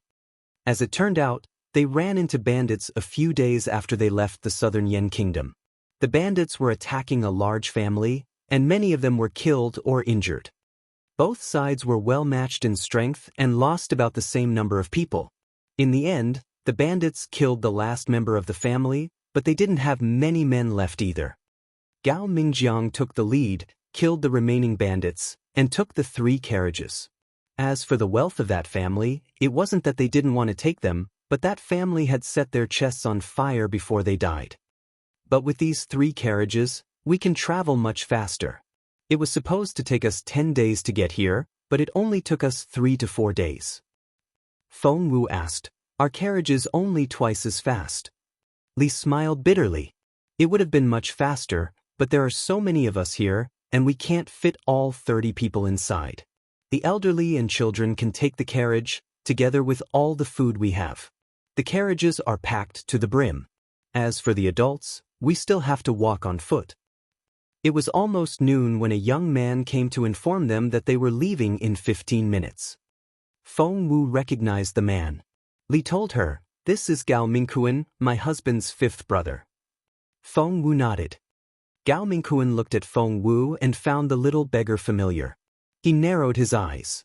"Have we met before?" Feng Wu's stomach lurched, and she said indifferently, "Really? I don't think so." Li immediately said, "Mingkuan, you must be mistaken. Miss Feng has been sick in the cave this whole time.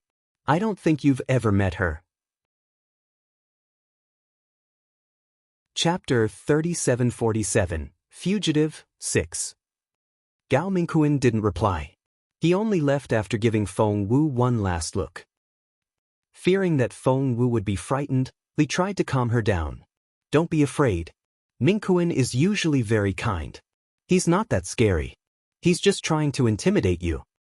Feng Wu realized that Li was the kindest person she had ever met.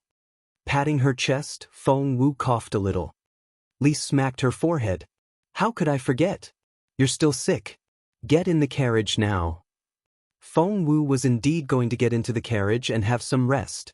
She didn't even dare to use her spiritual essence to repair her body because she had a feeling that if she activated her spiritual essence, the Dongsang man with the silver mask would lock onto her. Feng Wu didn't know what kind of ability it was, but she had a hunch. Feng Wu was pushed into the carriage, and there was indeed a lot of stuff inside. There were coarse grain, dried rations, buckets, and some clothes. With Feng Wu inside, the carriage was almost full. Soon, Xiaoshu and Sanya were brought in as well. Feng Wu moved back to make some room for them. Feng Wu sighed inwardly at the musty smell of the bedspread. She hoped that she could get away with it this time. Soon, they arrived at the checkpoint where Feng Wu had lined up the day before. The roads were still heavily guarded, and the atmosphere was very tense. "Miss Feng, please come down." After taking the 2 children out, Li reached out to help Feng Wu. After lying down for a while, Feng Wu had recovered a little, and the pain in her chest wasn't as bad anymore. She feigned a confused tone. "What's going?" There was a long line ahead, and Feng Wu estimated that it was at least hundreds of meters long. Because of the meticulous inspection, the line didn't move forward for a while. Li whispered to Feng Wu, "I heard from my husband that the Yuan territory is right ahead of us. It's off limits." Feng Wu had heard of the Yuan territory before. There was a no-man's land between the southern and northern Yen. The terrain was either tall mountains or dense forests. Neither side cared about it, and the land had remained deserted. Li was equally confused. Why is there an inspection? Are they stopping us from going to the other side? Feng Wu knew why they were stopped. Princess Rao wanted to catch her. Just then, Gao Mingjiang came back, and Li waved at him. Before Gao Mingjiang could reach Li, she asked anxiously, "What happened? What happened?" Gao Mingjiang smiled bitterly. "I heard that they were looking for a wanted criminal, but they didn't tell me who the person was." Li frowned, looking concerned. "Why is this happening? What do they want?" Gao Mingjiang tried to appease her. "Don't worry. It has nothing to do with us. We just have to be careful. By the way..." Gao Mingjiang looked at Feng Wu in frustration. "Miss Feng, do you have your travel permit and identification?" Seeing that Feng Wu was dumbfounded, Li patted Gao Mingjiang on the shoulder. "Miss Feng is a beggar now. How can she have a travel permit or proof of identity?" Gao Mingjiang was speechless. Li suddenly clapped her hands. "Fenya, the daughter of my sister, is 13 or 14 years old, and she's as slim as Miss Feng. How about we let her take Fenya's place? What do you think?"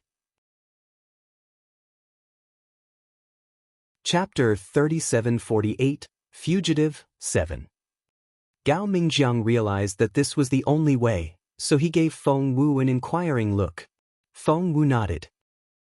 Gao Mingjiang went to tell the other members of the Gao family so that they wouldn't make any mistakes if they were asked. Everyone knew who Feng Ya was. All they needed to do now was to treat Miss Feng as that girl.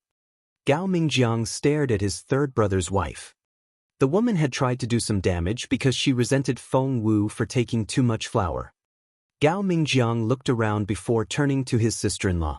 If one of us makes a mistake, all 30 members of the Gao family will die. Everyone felt a chill run down their spine. Of course, if you don't want to do that, we can split up now, Gao Mingjiang said indifferently. We're going to stick together. I'll do whatever Mingjiang says. This family has to stay together. Miss Feng is Fengya. They have similar names. She's our Fengya. Granny Gao looked around and said coldly, if anyone dares to make a mistake now and incriminates everyone in the Gao family, I won't forgive them even if we're safe later. I'll feed them to the dogs. Everyone was scared, especially the wife of the third son. Both Gao Mingjiang and old Mrs. Gao was giving her threatening looks. She smiled obsequiously. Mother, you're right. Luckily, they were so far away from the others that other members of the family didn't hear them. After that, they went back to the line. It was their turn 4 hours later. Feng Wu noticed that the cliff was right ahead of them.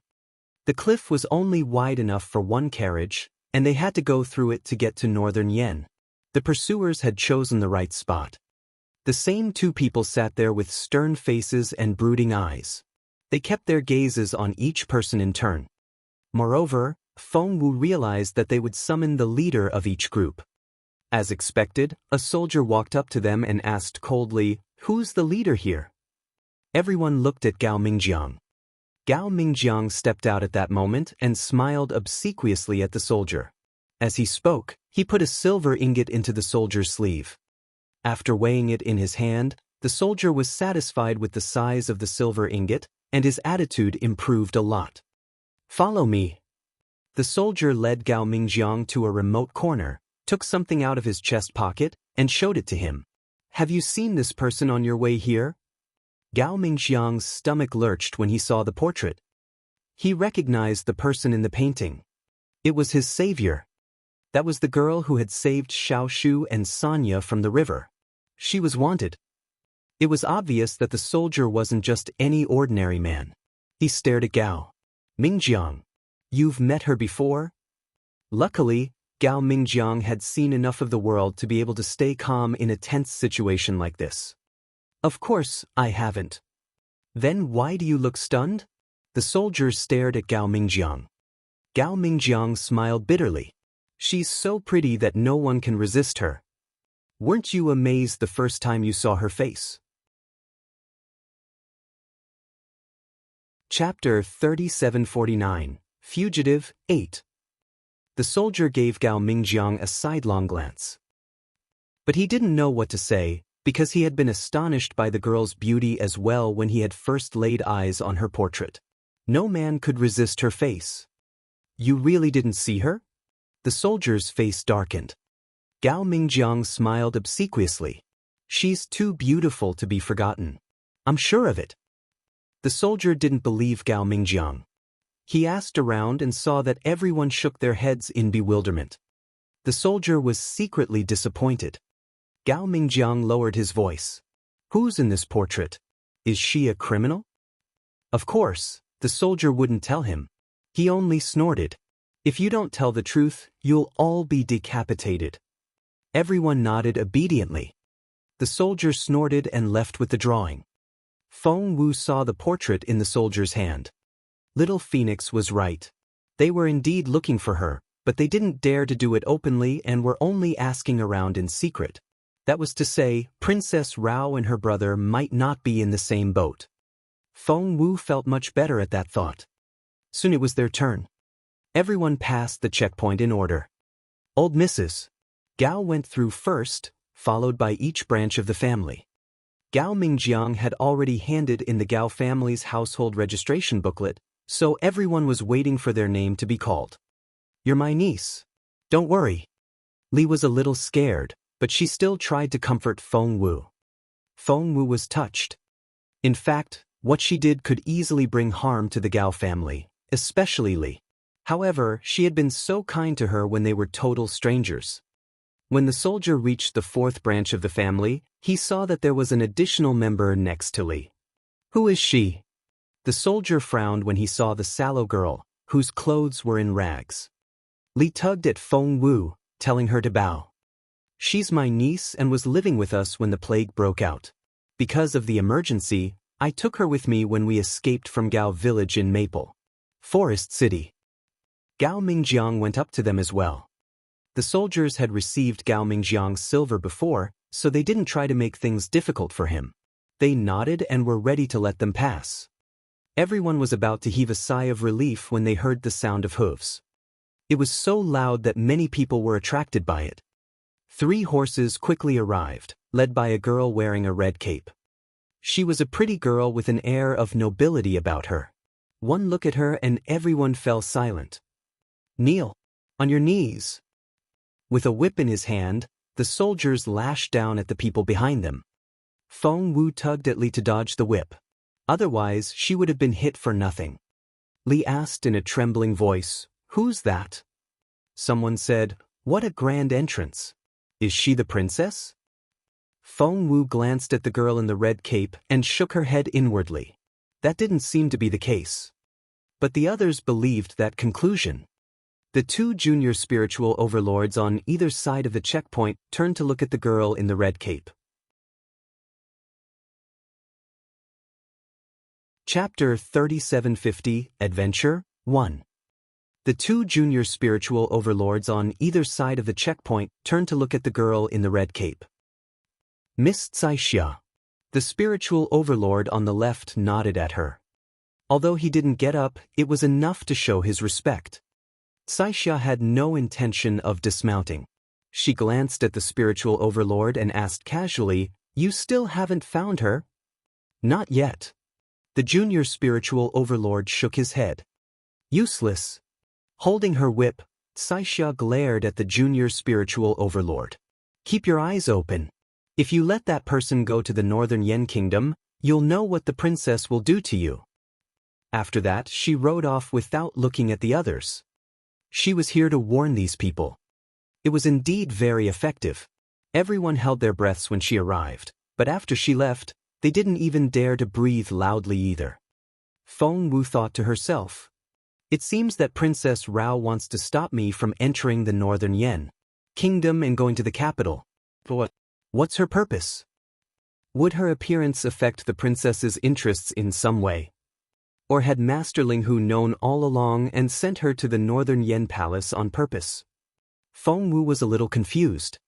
However, she knew the time and place, so she decided to go. She wanted to see what was going on. "Go."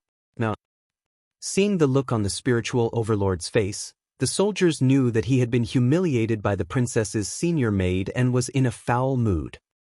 He reminded Gao Mingjiang in a low voice, "Just go." Gao Mingjiang took the hint right away. He cupped his hands at the soldier and said, "Thank you."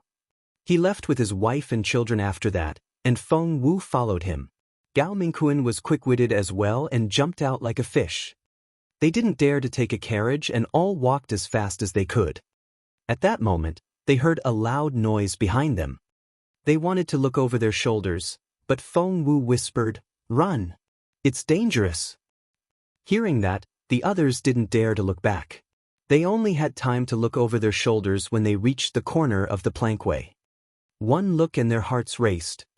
The spiritual overlord was furious after being humiliated by Miss Caixia, and everyone behind them was in trouble. The spiritual overlord was attacking the ordinary people like a madman. Thump, thump, thump. Hearing the 3 loud sounds, Feng Wu deduced that the spiritual overlord had made 3 strikes. He was a spiritual overlord. The people queuing up in front of him were defenseless commoners. How could they withstand 3 strikes from him? Hence, a large group of people fell to the ground. Many of them were beaten to a pulp. Oh God! They couldn't believe their eyes. Were they really all ants? Would they become cannon fodder as soon as a big shot lost his temper? Feng Wu sensed a cold gaze looking in her direction. It was obviously the furious junior spiritual overlord. She whispered, "Stop shouting. Let's go. Otherwise, that spiritual, the powerful man is going to kill us." The others were amazed at first, but they shuddered when their own lives were in danger. Chapter 3751, Adventure 2. Let's go! Just like Feng Wu, Gao Mingjiang also sensed the man's bad mood, so he grabbed his wife and children and ran as fast as he could. The others trusted Gao Mingjiang the most. Seeing that he was running as fast as he could, they ran as well. The spiritual overlord snorted when he saw the family running away. "Good for you." After venting his anger, the spiritual overlord went back to his cultivation with his eyes closed. Not only were they cultivating, but they were also sensing the spiritual essence of these people. Feng Wu should have been detected, but she had been ruthless to herself and destroyed her own cultivation ability. No one could detect it, because she was a cripple now. The Gao family rode for tens of kilometers before they stopped in a wide meadow to catch their breath. "Oh my God! Old Mrs." Gao still hadn't calmed down. She smacked her thigh and cried. "Those people behind us are all dead. How can they do this to people like us?" No one answered her, because they were still in shock. In the end, Gao Mingjiang heaved a long sigh. "Things have always been like this. You just didn't see it when you were in the village." Everyone fell silent. Gao Mingjiang didn't say anything either, for he was still thinking about the portrait, and he wondered what his savior had done. How should he repay her? "Brother Mingjiang, I didn't know you still had any silver ingot left." Gao Mingkuan, who hadn't said anything, suddenly spoke. Only then did the others realize that Gao Mingjiang had given away a silver ingot. "Old Mrs." Gao realized it as well. "I have all our money. Where did you get the silver ingot? Did you stash it away?" Gao Mingjiang frowned. His second eldest brother glanced at him. "Mingjiang, I don't think that's a good idea. We're still living in the same room. Even if you earn some money of your own, you have to give it to mother. Why did you have it to yourself? None of your other brothers has done such things. Plus, our eldest brother is like a father to me. Even if we have used that kind of money, it has to be from him." Their eldest brother's face darkened. "Old Mrs." Gao stared at Gao Minzians. "Explain yourself." Was she going to interrogate him now? Gao Mingjiang almost lost his temper. Gao Mingkuan was so angry that he laughed. "Mother, brothers, what's that supposed to mean? If Brother Mingjiang hadn't reacted in time and handed that soldier some silver, that soldier would never have warned us. If he hadn't reminded us out of kindness, we would all have turned into a pulp by now. A silver inglo should be the last thing on your minds." His second eldest brother said, "It's not like we won't let him give the silver away, but we never knew he had such a big chunk. Are we still his brothers or not?" Feng Wu shook her head in resignation. These people just couldn't do it. Once they were a little safer, they would start fussing over the money. They were still too close to the checkpoint. If they made too much noise, the spiritual overlords would know. Therefore, Feng Wu had to step out. "I lent the silver to Uncle Mingjiang." Feng Wu glanced at the old lady. Chapter 3752, Adventure 3. There are 10 tales in total. Uncle Mingjiang said that he would pay it back himself, but since you're all one big family, why don't you pay it back together? After all, I've saved over 30 lives. Gao Mingjiang didn't expect Feng Wu to step out now, but she was a smart girl. Feng Wu and Gao Mingjiang looked at each other and knew what to do next. Gao Mingjiang heaved a long sigh. "Little Feng, we've agreed that we'll keep it a secret. I'll pay you back when I earn some money. Why do you have to?" Feng Wu waved him off. "Uncle, I know we're good friends, but we still need to settle our accounts. It'll be a very long time before we get to Northern Yen alive and settle down. You'll then be able to earn some money. Maybe I'll starve to death by then. Isn't it your family's money? I don't understand. Why do you have to pay it back all by yourself?" Feng Wu turned to old Mrs. G. Mrs. Gao, you heard me. That's what happened. Give it to me. Give you what? The old lady was a little flustered. Feng Wu looked at her in bewilderment. 10 taels of silver. Aren't you the head of the Gao family? You said so yourself, and I heard it with my own ears. It's the right thing to do. Pay up. Old Mrs. Gao was furious. She was talking about 10 taels of silver, not 10 copper coins. If her third son hadn't brought it up on purpose, she wouldn't have. At that thought, she glared at her third son. Not only was the old lady staring at him, but his 2 older brothers were staring at him as well. The third son wanted to cry, but no tears would come. Mother, brothers. Gao Mingjiang said to old Mrs. Gao, Mother, that's what happened. I was worried about the burden on us because we're poor, but since things have turned out this way, Mother, please give the money to Miss Feng. Over my dead body. I don't have any money. Holding her bag, old Mrs. Gao wouldn't pay up. Feng Wu rolled her eyes at the old lady. You'll have to pay me back sooner or later. She then went back to Gao Mingjiang's carriage. Gao Mingjiang gave his mother a resentful look. From now on, I won't be bothered to do such things. I'll only take care of my own family. That's it. After that, he went up to the carriage, patted the board, and told the 2 kids, get in. Li had always been an obedient wife. She picked up Sonia first, then Xiaoshu. She then told Feng Wu, Miss Feng, please get in. Feng Wu nodded and climbed into the carriage. Gao Mingjiang and Li sat in the driver's seat. Old Mrs. Gao was exasperated. What's that supposed to mean? What are you doing?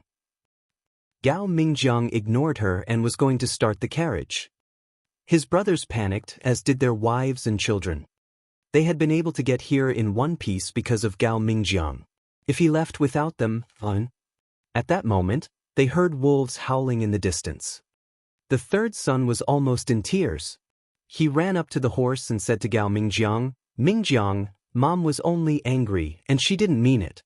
Please don't take it seriously. The second son nodded immediately. That's right. Come down from your carriage. Why are you leaving in the middle of the night? Get back here. Chapter 3753, Adventure 4. The eldest son was still pulling a long face and acting like a father. He didn't say anything. Gao Mingjiang sneered. We're spending money together, but I'm the only one paying back the money? Do you think that's reasonable? No, of course not. Fearing that his brother was really gone, Gao Mingjiang's second eldest brother panicked. He turned around and glared at his mother. Unfortunately, she didn't take the hint. The eldest son didn't know what to do. He was supposed to be the boss of the family, but everyone listened to Gao Mingjiang. The second son was dropping so much hint with his eyes that his eyeballs were about to have cramps. Finally, his mother realized what he meant. She looked at her eldest son inquiringly. Should she pay up? The eldest son was so frustrated. He didn't want to part with the money. It just so happened that without Gao Mingjiang, they wouldn't know where to go next. So, it's only 10 taels of silver, isn't it? Since Mingjiang borrowed it, just pay up. The eldest son stormed off after that. Old Mrs. Gao rolled her eyes at Feng Wu. You're just a beggar. Where did you get the money? Did you steal it? If the girl had stolen the silver, why should she give it back? No. Feng Wu smirked. I have some flour too. Did you think I stole it too? You ate it, so spit it out now. The old lady said, You. The sharp-tongued girl was infuriating. Sonia looked at Feng Wu in admiration. Sister Feng was amazing. Her grandmother was the most unreasonable and vicious-tongued grandmother. Usually, she would make Sonia and her mother so frustrated that they couldn't retort. But now, Sister Feng was so glib. The girl's eyes lit up as she stared at Feng Wu. Old Mrs. Gao was furious, but Feng Wu wasn't done yet. She stared at the old lady and said, I don't have to travel with you, all right? Now, give me back my money and the pancakes. I'm leaving. The pancakes. Immediately, The daughters-in-law and their children panicked. They had been enjoying the show, but now their cheese had been touched. "Mother, look!" The wife of the eldest son had always considered herself a kind woman. She stepped out and helped the old lady to her feet. "Everyone, please calm down."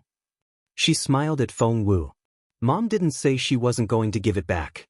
Kiddo, don't worry. Let's talk like civilized people." The other daughters-in-law of the Gao family chimed in as well.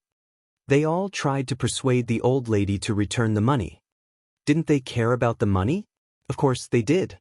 Each family would get 2 taels of silver if the money was divided, but they were fugitives, and money couldn't buy food at the moment. Her eldest daughter-in-law whispered something in the old lady's ear, and the old lady's eyes lit up. Finally, she gave Feng Wu 10 taels of silver.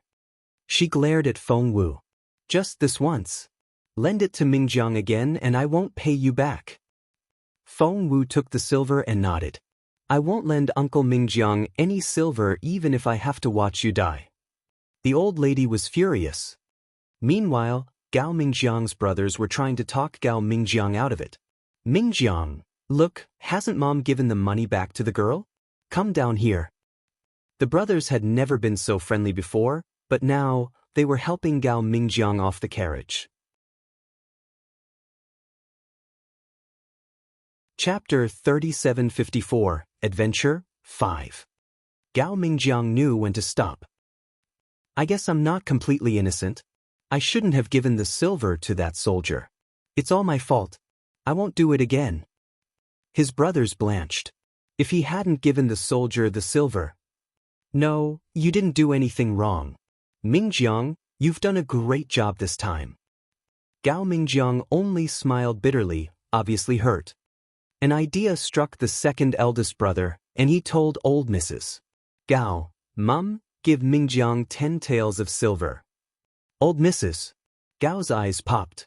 That was all the money her family had. Her second son walked up to her and took 10 taels of silver from her. "Mom, which is more important, the silver or your sons and grandsons?" The old lady was speechless. In the end, 10 taels were taken away from her.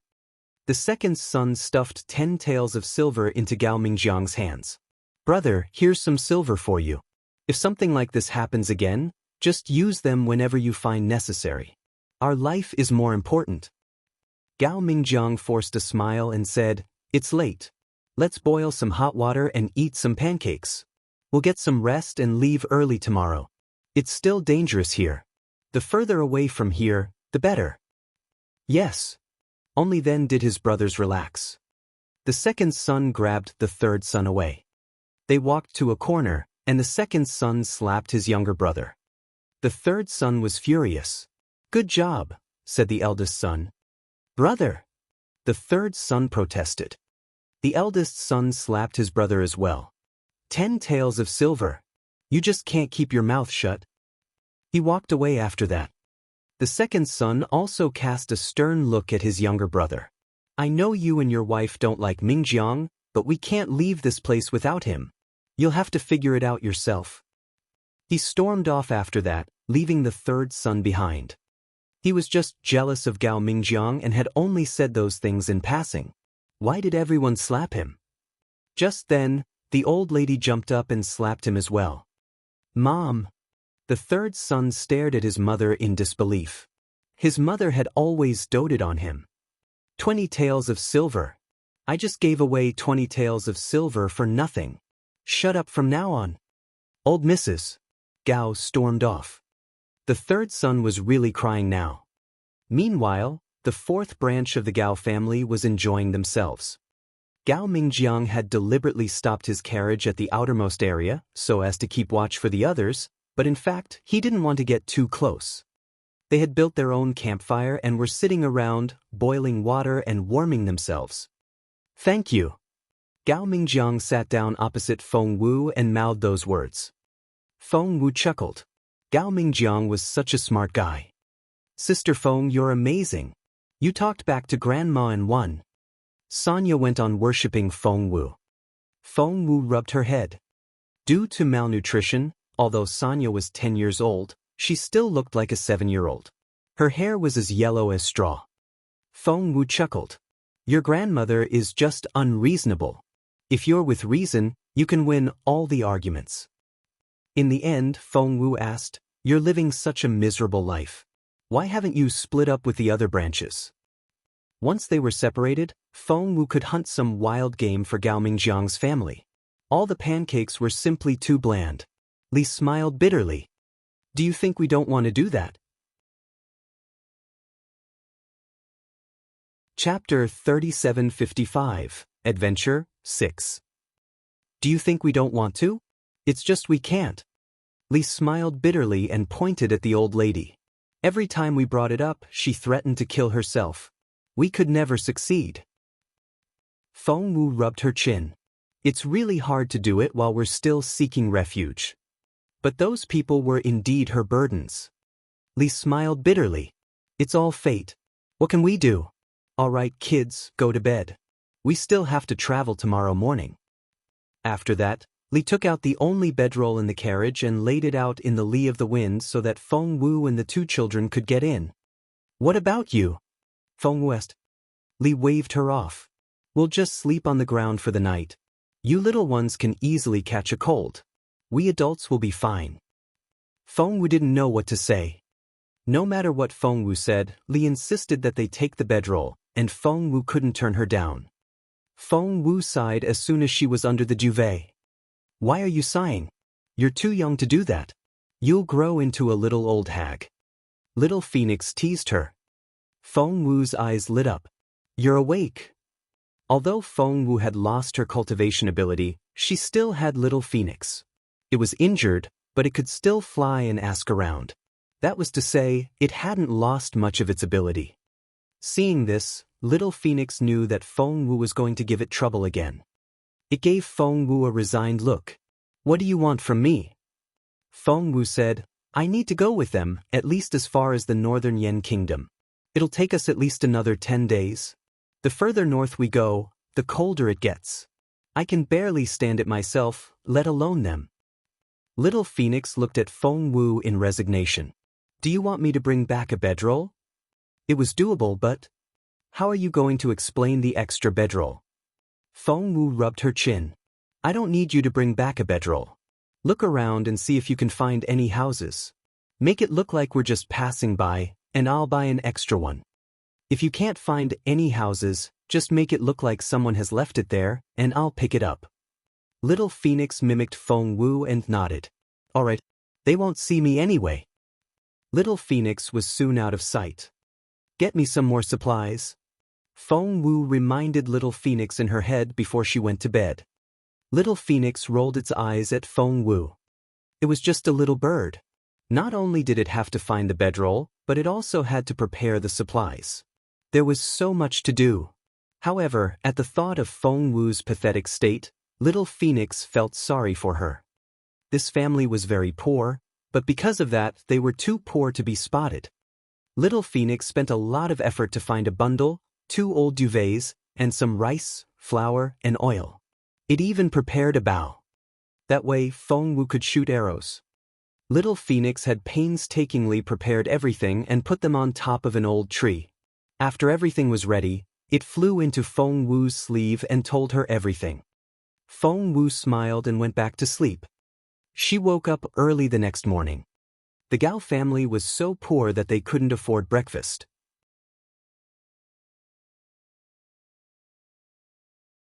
Chapter 3756, Adventure 7. The Gao family was so poor that they couldn't afford breakfast. Therefore, they got up early in the morning, cleaned themselves up, and got into the carriage. They went as far as they could. They didn't have a chance to stop for lunch until noon. At noon, they were almost at the spot Little Phoenix had pointed out. Feng Wu held her stomach. What's wrong? Seeing the change in Feng Wu's expression, Li asked in concern. Feng Wu said, It's nothing. Li said, I can tell by the look on your face. Are you hungry? Feng Wu chuckled. Tee-hee. Li was amused. She realized that although the girl wasn't very pretty, she was very likable. Mingjiang. Lady Li came out of the carriage and whispered something in Gao Mingjiang's ear. Their carriage led the way, and Gao Mingjiang nodded at his wife's words. It's indeed almost noon. It's time to take a break. He raised a red flag, and the carriages behind him stopped as well. They stopped and started cooking. Feng Wu was a member of the fourth branch of the family, and the branches took turns doing chores every day. Today, it just happened to be their turn to gather firewood. Feng Wu already knew that. After they got off the carriage, Feng Wu took the two children from the fourth branch. Xiao Shu, Sanya, let's go get some firewood. Li said, why are you three kids picking up firewood? I'll go get it. Of course, Feng Wu wanted to go. If she didn't go, she wouldn't be able to pick up her provisions. Hence, Feng Wu suggested, let's go together. Li said, I can go with you, but you have to behave and stay where you are. It's dangerous up there. What if a wolf comes out? Feng Wu nodded immediately. The two kids nodded as well. Only then did Li relax a little. The wife of the third son arrived at that moment. Seeing that they were going to fetch some firewood, she suggested with a smile, Sister-in-law, how about you stay here with the kids to make lunch, and I'll go fetch some firewood? She wanted to make it up for what her husband did the day before. Picking up firewood was much more tiring than cooking. Li hesitated. Feng Wu turned her down with a smile. Aunt, I was going to take a look in the woods. What if I catch a wild rabbit? Oh my! Hearing that, Lady Gu almost burst out laughing. You're such a braggart. How could you catch a wild rabbit? I'll kneel down in front of you if you can find an egg. The others all looked in that direction. After all, they had been out in the wild for so long and didn't have much chance to eat meat or fish. They couldn't stand the mention of wild rabbits. I'll take a walk in the woods too.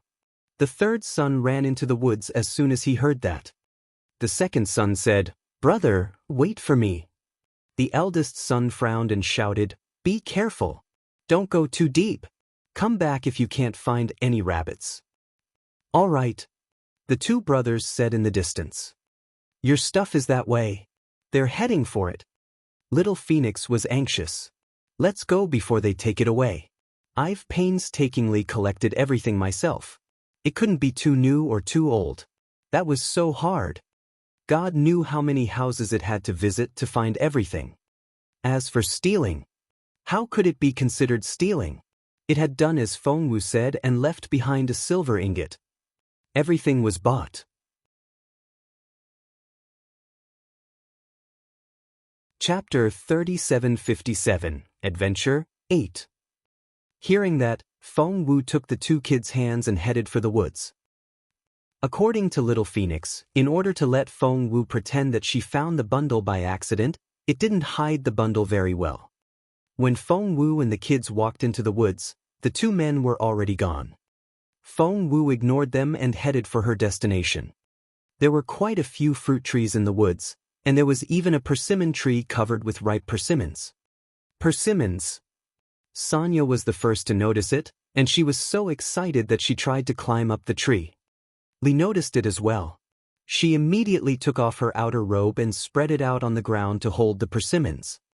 They were so close to the edge of the woods that everyone outside could hear them. Persimmons? Hearing the noise, the wife of the third son tossed the wok to her sister-in-law and rushed in. Seeing that Li had taken off her outer robe, the third daughter-in-law took off hers as well. They had been wearing all the clothes they had, so taking off a layer didn't really matter. As she picked, the third daughter-in-law shouted at her three sons, Jinju, Inju, and Tongju. Do you want some nice persimmons or not? Give me a hand. Unfortunately, most of the persimmons had been destroyed by the wind and rain, and only a few were still edible. While they were picking the persimmons, Feng Wu said, I'll go have a look and see if I can catch a pheasant or a hare. Li smiled bitterly. You're making things up again. Don't go too far. Feng Wu nodded. I'll walk around and get some firewood. Only then did Li agree. As the third daughter-in-law fought over the persimmons with Li, she teased the latter. Sister-in-law, your niece is so funny. Why did she have to look for a rabbit instead of picking all the persimmons? What kind of rabbit can she possibly find? Even if she can find it, will she be able to catch it? Li was a little displeased, for she really thought of Feng Wu as her niece now. The third daughter-in-law was elated to see that Li was upset, and she said deliberately, "Sister-in-law, she's such a poor girl. She's brought so much bad luck to you all." Li threw a dirty look at her sister-in-law. "That's bullshit." Her sister-in-law said, "I'm not. Look at her ragged clothes. She looks like a beggar. She can't have a good life. I'm telling you." Just then, they heard a surprised cry a short distance away. It was Feng Wu. "What's going on? What's going on?" Thinking that Feng Wu had been bitten by a snake, Li slid down the tree and tripped. It hurt. Li was almost in tears, but the girl's safety was at stake and she couldn't care less about the pain. She shouted, "Mingjiang! Mingjiang! Come here!" She ran toward Feng Wu as she shouted, so fast that her shoes flew off. "Mom!" Her two children followed her in a hurry. However, the third daughter-in-law panicked a little. Was there a snake over there? Well, she wouldn't go then. That was so scary. Now that Li was gone, all the persimmons were hers. Hence, she went back to picking the persimmons. Li panicked when she saw that Feng Wu wasn't there. Little Feng. Little Feng. Li was worried sick. Hearing her voice, Feng Wu stuck her head out of the tree. "Aunt, I'm right here." Chapter 3758, Adventure 9. Seeing Feng Wu sitting on the tree, Li felt her knees buckle, and she almost fell to the ground. "Are you all right?" Li was still anxious. Feng Wu waved at him. "I'm fine. I'm fine." Hearing that, Li let out a breath of relief. At the same time, she wanted to grab the girl and spank her. "Why did you scream? You're scaring me out of my wits." Li pressed a hand on her chest and gasped for air. The two children imitated her and patted their chests. Their faces were ghastly pale. Feng Wu smiled and raised the rabbit. "What's this?" "Wow. It's a gray rabbit. It's so fat. Let's roast it."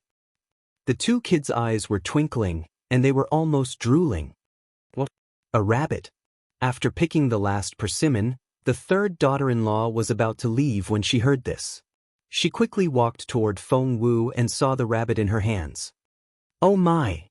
She shuddered and almost fell to the ground. "There really is a rabbit." Feng Wu looked down at her. "What did you say when we were outside?" The third daughter-in-law said, "What did I say?" Feng Wu chuckled. "You said even if I found an egg, you would kneel in front of me." "I'm ready. Kneel."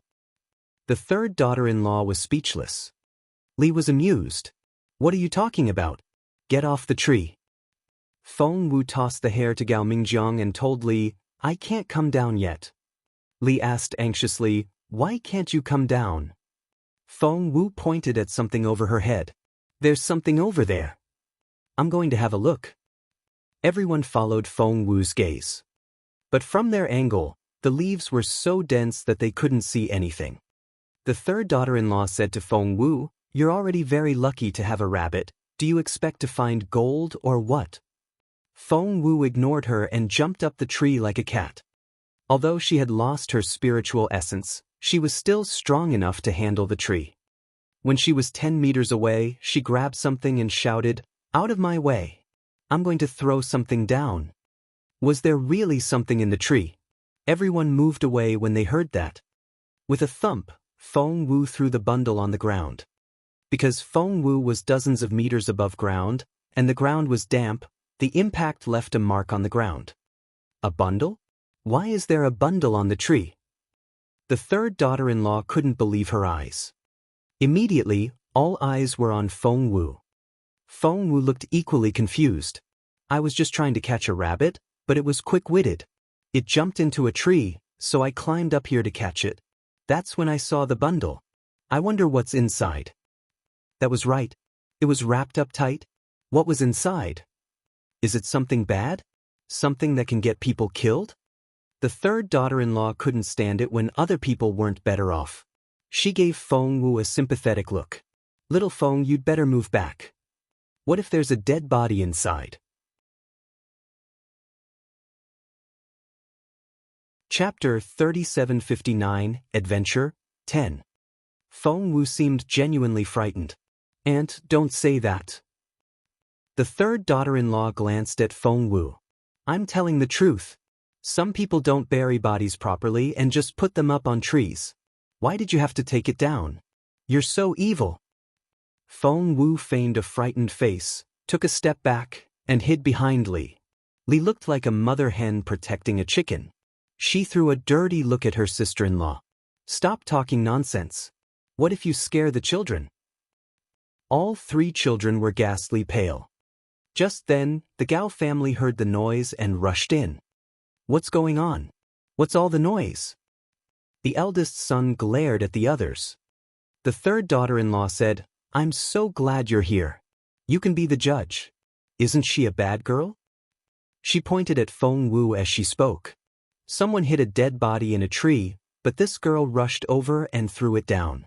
It fell to the ground. How can anyone be so wicked? She's just a little beggar. Infuriated, Li wanted to hit the woman. Old Mrs. Li flared up and glared at Feng Wu. How dare you touch a dead body? Don't you know that it'll poison us if it's been dead for too long?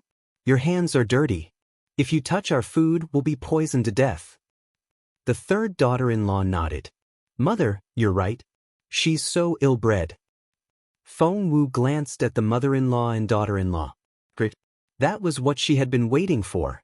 They had walked into a trap on their own. Who told you it was a dead body? I pinched it just then, but it wasn't a dead body. Feng Wu feigned a weak voice. Who told you it wasn't a dead body? How could anyone put such a big bundle on a tree? What else could it be? The third daughter-in-law wouldn't believe it.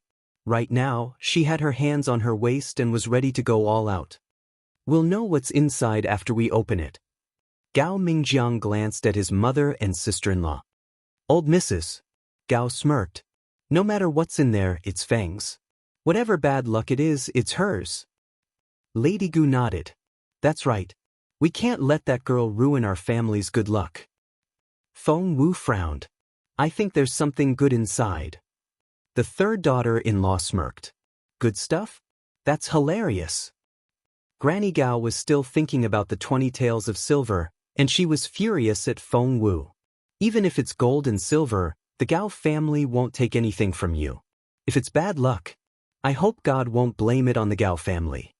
After that, she cast a stern look at her sons. Dig a hole in the ground. Dig a hole? Everyone looked at her in bewilderment. Old Mrs. Gao glared at her third son. Didn't your wife tell you? There's a dead body inside. Bury it. After that, she turned to leave. Gao Mingjiang didn't know what to say. They hadn't even opened it yet, and they were already talking about dead bodies. Without another word, he unwrapped the bundle. The contents spilled all over the floor. Ah! The third daughter-in-law screamed. Chapter 3760, Surprise, 1. Ah! The third daughter-in-law screamed. Everyone jumped at her voice. They were astonished when they saw what had rolled out of the package. The bedroll. It's so thick. And what's this? Fine rice. What's that? There's a bow. Then everyone was astonished when they examined everything. Before they knew it, everyone had gathered around. There are so many of them. Where did they come from? Old Mrs. Gao was the first to react and tried to take them away. Seeing the old lady run toward the bundle, her other 3 daughters-in-law all take off, trying to outrun the old lady. The old lady was furious. Get out of my way. This belongs to the family. Stop trying to take it. I'm not dead yet. Feng Wu gave them a half-smile. Gao Mingjiang frowned and shouted, Stop it. He was the most capable man in the team. Moreover, he was infuriated, and his voice frightened everyone. Everyone fell silent. Old Mrs. Gao was a little scared of her 4th son as well, so she turned to Gao. Mingjiang. Mingjiang, what are you doing? Gao Mingjiang stared at the old lady. Is that yours? You can't take it. Old Mrs. Gao wouldn't have it. Of course it's mine. Didn't you find it? What's yours is ours. Li almost laughed. But we don't own it. The old lady glared at her. Shut up. You have no right to speak here. Li felt aggrieved. Despite her grievance, she toughened up and said, Why can't I say anything? Miss Feng found it, so it has to be hers. No one is allowed to take it away. Of course, the old lady wouldn't accept it. But before she could say anything, Gao Mingjiang spoke again. My wife is right. Miss Feng found the bundle, so everything is hers. No one is allowed to take anything from her. The old lady wouldn't admit it. But isn't she ours now? Li was so angry that she laughed. How can she be ours? She's only pretending to be my niece from my mother's side. The old lady didn't know what to say. She had made up an identity and thought that it was real. The old lady said, She's teamed up with us before. Li said, She's paid you for your service. If that doesn't count, just spit out all the flour you ate. That woman. Old Mrs. Gao wanted to slap Li. Li smirked. Go ahead. I dare you. Touch me, and my husband will split up with you. We'll go our separate ways. She had never been this tough before, but for some unknown reason, she felt that she shouldn't have been bullied like this when Feng Wu was around. Miss Feng was right. Why bother? She didn't want to make other people happy anymore. At that thought, she glared at old Mrs. Gao and wouldn't give in. Old Mrs. Gao was a little frightened. Why was her daughter-in-law, who used to be so easy to bully, so angry all of a sudden? She couldn't control Li anymore. Just then, the third daughter-in-law mumbled something. Chapter 3761, Surprise, 2. Just then, the third daughter-in-law mumbled, Stop saying the bundle belongs to the girl. I think you just want it for yourself. She wasn't loud, but Li heard her. Li smirked. We're still one family. If I take the bundle, you'll only take advantage of me. I'm not that stupid. The third daughter-in-law said, You. The third son didn't want the quarrel to go on, fearing that Gao Mingjiang would say that they were going to split up and abandon them, so he tried to smooth things over. Fine. It's just a few things. There's no need to argue. We're all family here. How about this? I'll give all the big pieces to Mingjiang. As for the condiments, Mother will be in charge of them. I went through a lot of trouble to find those things. Little Phoenix shouted in Feng Wu's ear. How dare these people take it? Slap him. Feng Wu smirked and said, You can take half of the condiments. I'll take everything else. No one is allowed to take anything from me without my permission.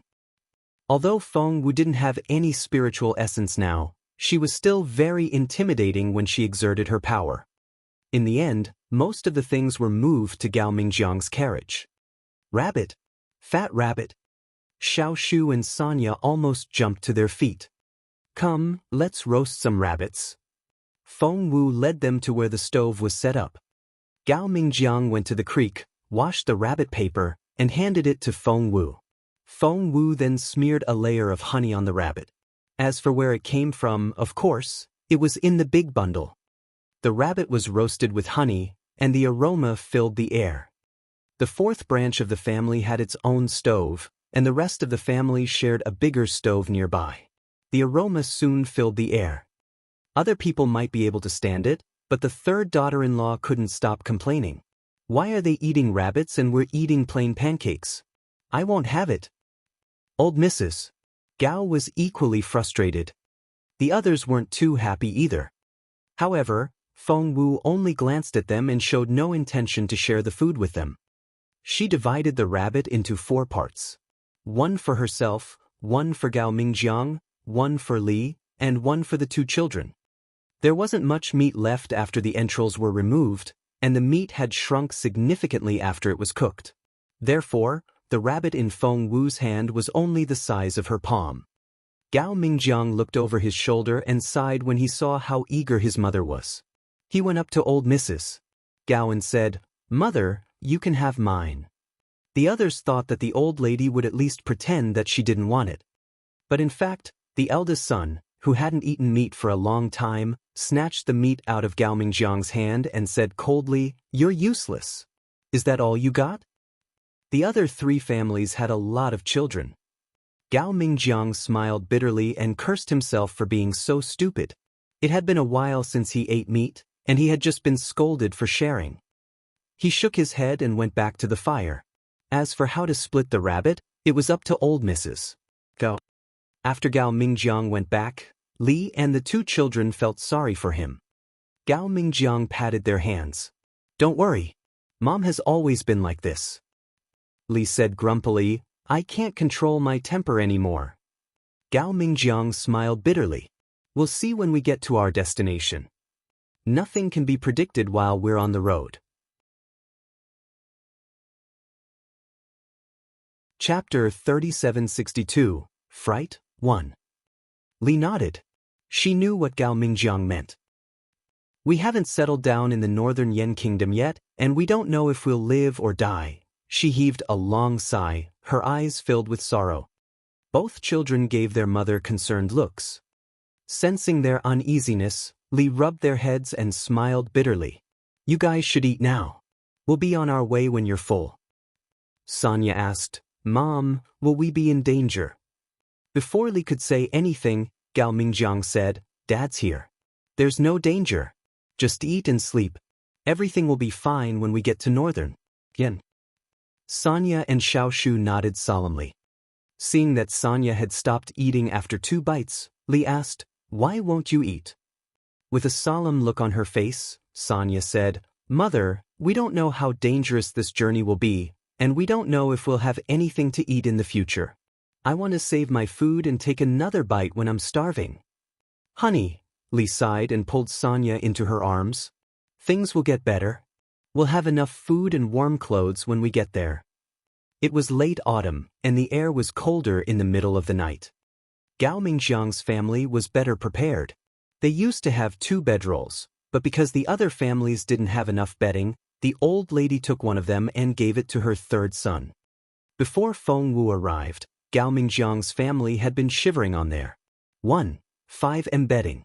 The 2 children slept in the middle, while Li and Gao Mingjiang, who had been sleeping on either side of the bed, were mostly exposed. Now that Feng Wu had found a new bedroll, she took the 2 kids and shared a bed. Li and Gao Mingjiang shared another. Everybody slept well now. The family found a leeward spot behind a big rock and were ready to sleep when they heard footsteps. Sister-in-law. It sounded like the second daughter-in-law, who didn't talk much. Feng Wu yawned and thought to herself.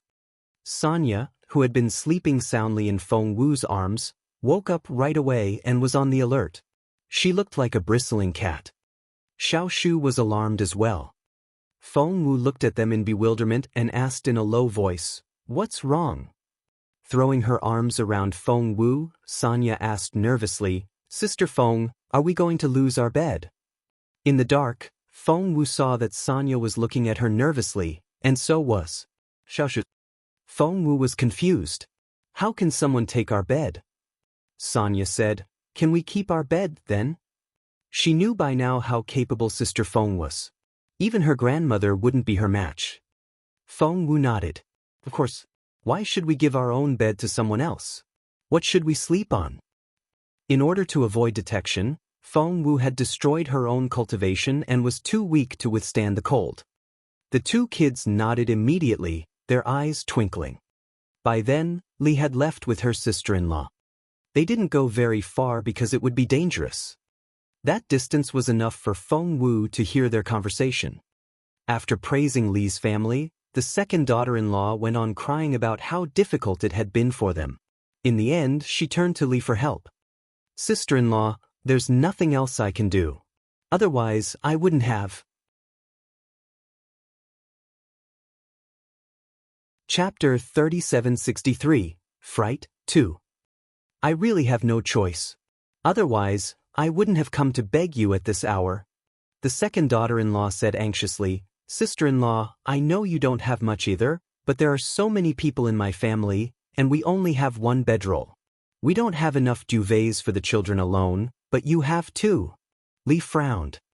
Before, she was a cowardly woman, but after the near-death experience with her 2 children, and after seeing how tough Feng Wu was, she had unknowingly become tougher. She used to never say no, but now she shook her head. Sister-in-law, as you know, I don't have much either. Her sister-in-law said, I know, but you can turn the duvet sideways. That'll cover you all. Lee frowned. Sister-in-law, what are you talking about? There aren't just the four of us. Feng is with us too. How can she sleep in the same bed with me and my husband? You're talking nonsense. The second daughter-in-law said, she's just a little beggar. We're not family. You don't have to. Sister-in-law. Lee scolded her. She's my niece. Not an outsider. Moreover, we've given away a bedroll already. Why should we give away another one? I won't have it. Her sister-in-law was a little displeased. Lee waved her off. You don't have to say another word. I'm not lending you anything. She then turned to leave.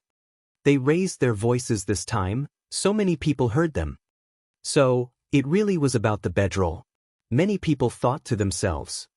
The look on the second daughter-in-law's face kept changing as she watched Lee leave. However, the anger soon disappeared from her face, and she went up to the old lady with a smile. When she walked past Gao Mingjiang's family, she smiled at the others and seemed to be in a great mood. However, Sonia grabbed Feng Wu's hand anxiously, as did Xiaoshu. After she left, Sonia and Xiaoshu looked nervously at Feng Wu. Feng Wu smiled. No one can take away what's ours. Don't worry. A few steps away, the third daughter-in-law smirked at her husband. I told you already. Your second brother's wife isn't as simple as she looks. Look how capable she is. She can ask for a bed with a wave of her hand. Her husband threw a dirty look at her. Shut up. Have you forgotten? Who did you take that bedroll from? The one we're sleeping in now belongs to Mingjiang. Her wife cringed and didn't dare to speak, fearing that her bedroll would be taken away. Just then, the second daughter-in-law went up to the old lady, who had been angry at the noise, but the second daughter-in-law was able to appease the old lady with a few words. The old lady frowned and stared at her. Are you sure? The second daughter-in-law nodded. I saw it. It's really 2 meters long. It can fit a lot of people. Mum, look at my 7 children. They're all freezing. If there's a 2-meter-long duvet, they'll be able to get through. Mum, what do you think? The old lady rolled her eyes at her daughter-in-law. You know what Lee is like now. She's so tough that she can talk back to me. The second daughter-in-law cajoled the old lady until her head swam. Mom, all 7 of them are your grandchildren.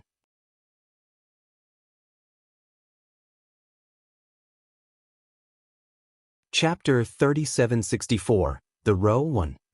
Mum, my 7 children are all your grandsons and granddaughters. The second daughter-in-law gave the old lady a pleading look. Old Mrs. Gao didn't like Gao Mingjiang's family to begin with, and she was infuriated by her second daughter-in-law's provocation.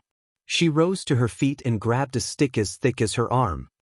Gao Mingjiang had made it for her so that it would be easier for her to walk around. Bring out the 3 boys. Leaning on a stick, old Mrs. Gao walked very fast. The second daughter-in-law was secretly elated and immediately had her 3 boys follow the old lady. The 3 boys didn't like the idea at first, but their mother whispered in their ears, telling them that there were warm duvets in the 4th branch. It was late autumn, and they were in the middle of nowhere. Everyone was freezing, and the 3 boys couldn't stand the cold. They all ran toward the old lady. By then old Mrs. Gao was standing next to Gao Mingjiang's family. Gao Mingjiang's family must have heard all the noise, but no one wanted to talk to the old lady and wanted her to leave as soon as possible. As a result, Gao Mingjiang ignored her. Old Mrs. Gao couldn't stand her son's attitude, so she hit the bedroll with her stick. She couldn't bring herself to hit her son, so she hit Lee instead. Gao Mingjiang shielded Lee with his own body. With a thump, the thick stick hit him on the back. Mom! Gao Mingjiang had a temper as well. He threw a dirty look at the old lady. What are you doing in the middle of the night? Are you going to let us sleep or not? Seeing that she had hit her 4th son, the old lady felt a little guilty, but she flared up when she saw what Gao Mingjiang was doing. Sleep? I want to sleep, but you won't let me. After that, the old lady told the 3 boys of the second branch of the family, Do you see that bedroll? You can sleep there. She turned to leave after that. Seeing the warm bed, the three boys cried out in joy and rushed toward it. The old lady smirked inwardly. If Li wouldn't lend the bedroll, she could just let the boys sleep here. She would let them freeload off Gao Mingjiang's food and finish all the flour. Both Xiaoshu and Sonia looked furious. Dad! Mom! The three boys were tugging at the duvet, but so were Xiaoshu and Sonia. It was obvious that the two kids weren't the three boys' match, and they were almost in tears. Li was exasperated and yelled at the three boys. What are you doing? Let go of the duvet. The old lady struck down at Li with her thick stick. This is the Gao family's business. It's none of your business. Let go of the bedroll. Seeing that a fight was about to break out over a bed, Feng Wu was speechless. She really didn't expect that they would quarrel over a bed. Little Phoenix didn't know what to say. On second thought, Feng Wu realized that surviving in this vast wilderness was probably their biggest problem. It was precisely because of this that the people monitoring the sky and trying to find her would never expect that she would be in such a team, which was why she was safe. Feng Wu had wanted to kick the three boys away, but she didn't plan to do that now.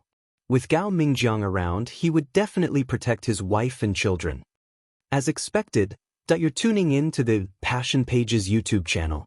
We're so grateful for your support, and don't forget to subscribe to join us on this incredible journey through captivating stories. Your generosity through donations truly makes a world of difference, as it's the primary source of revenue that allows me to expand and enhance this channel for you. Thank you from the bottom of my heart for being a part of this adventure.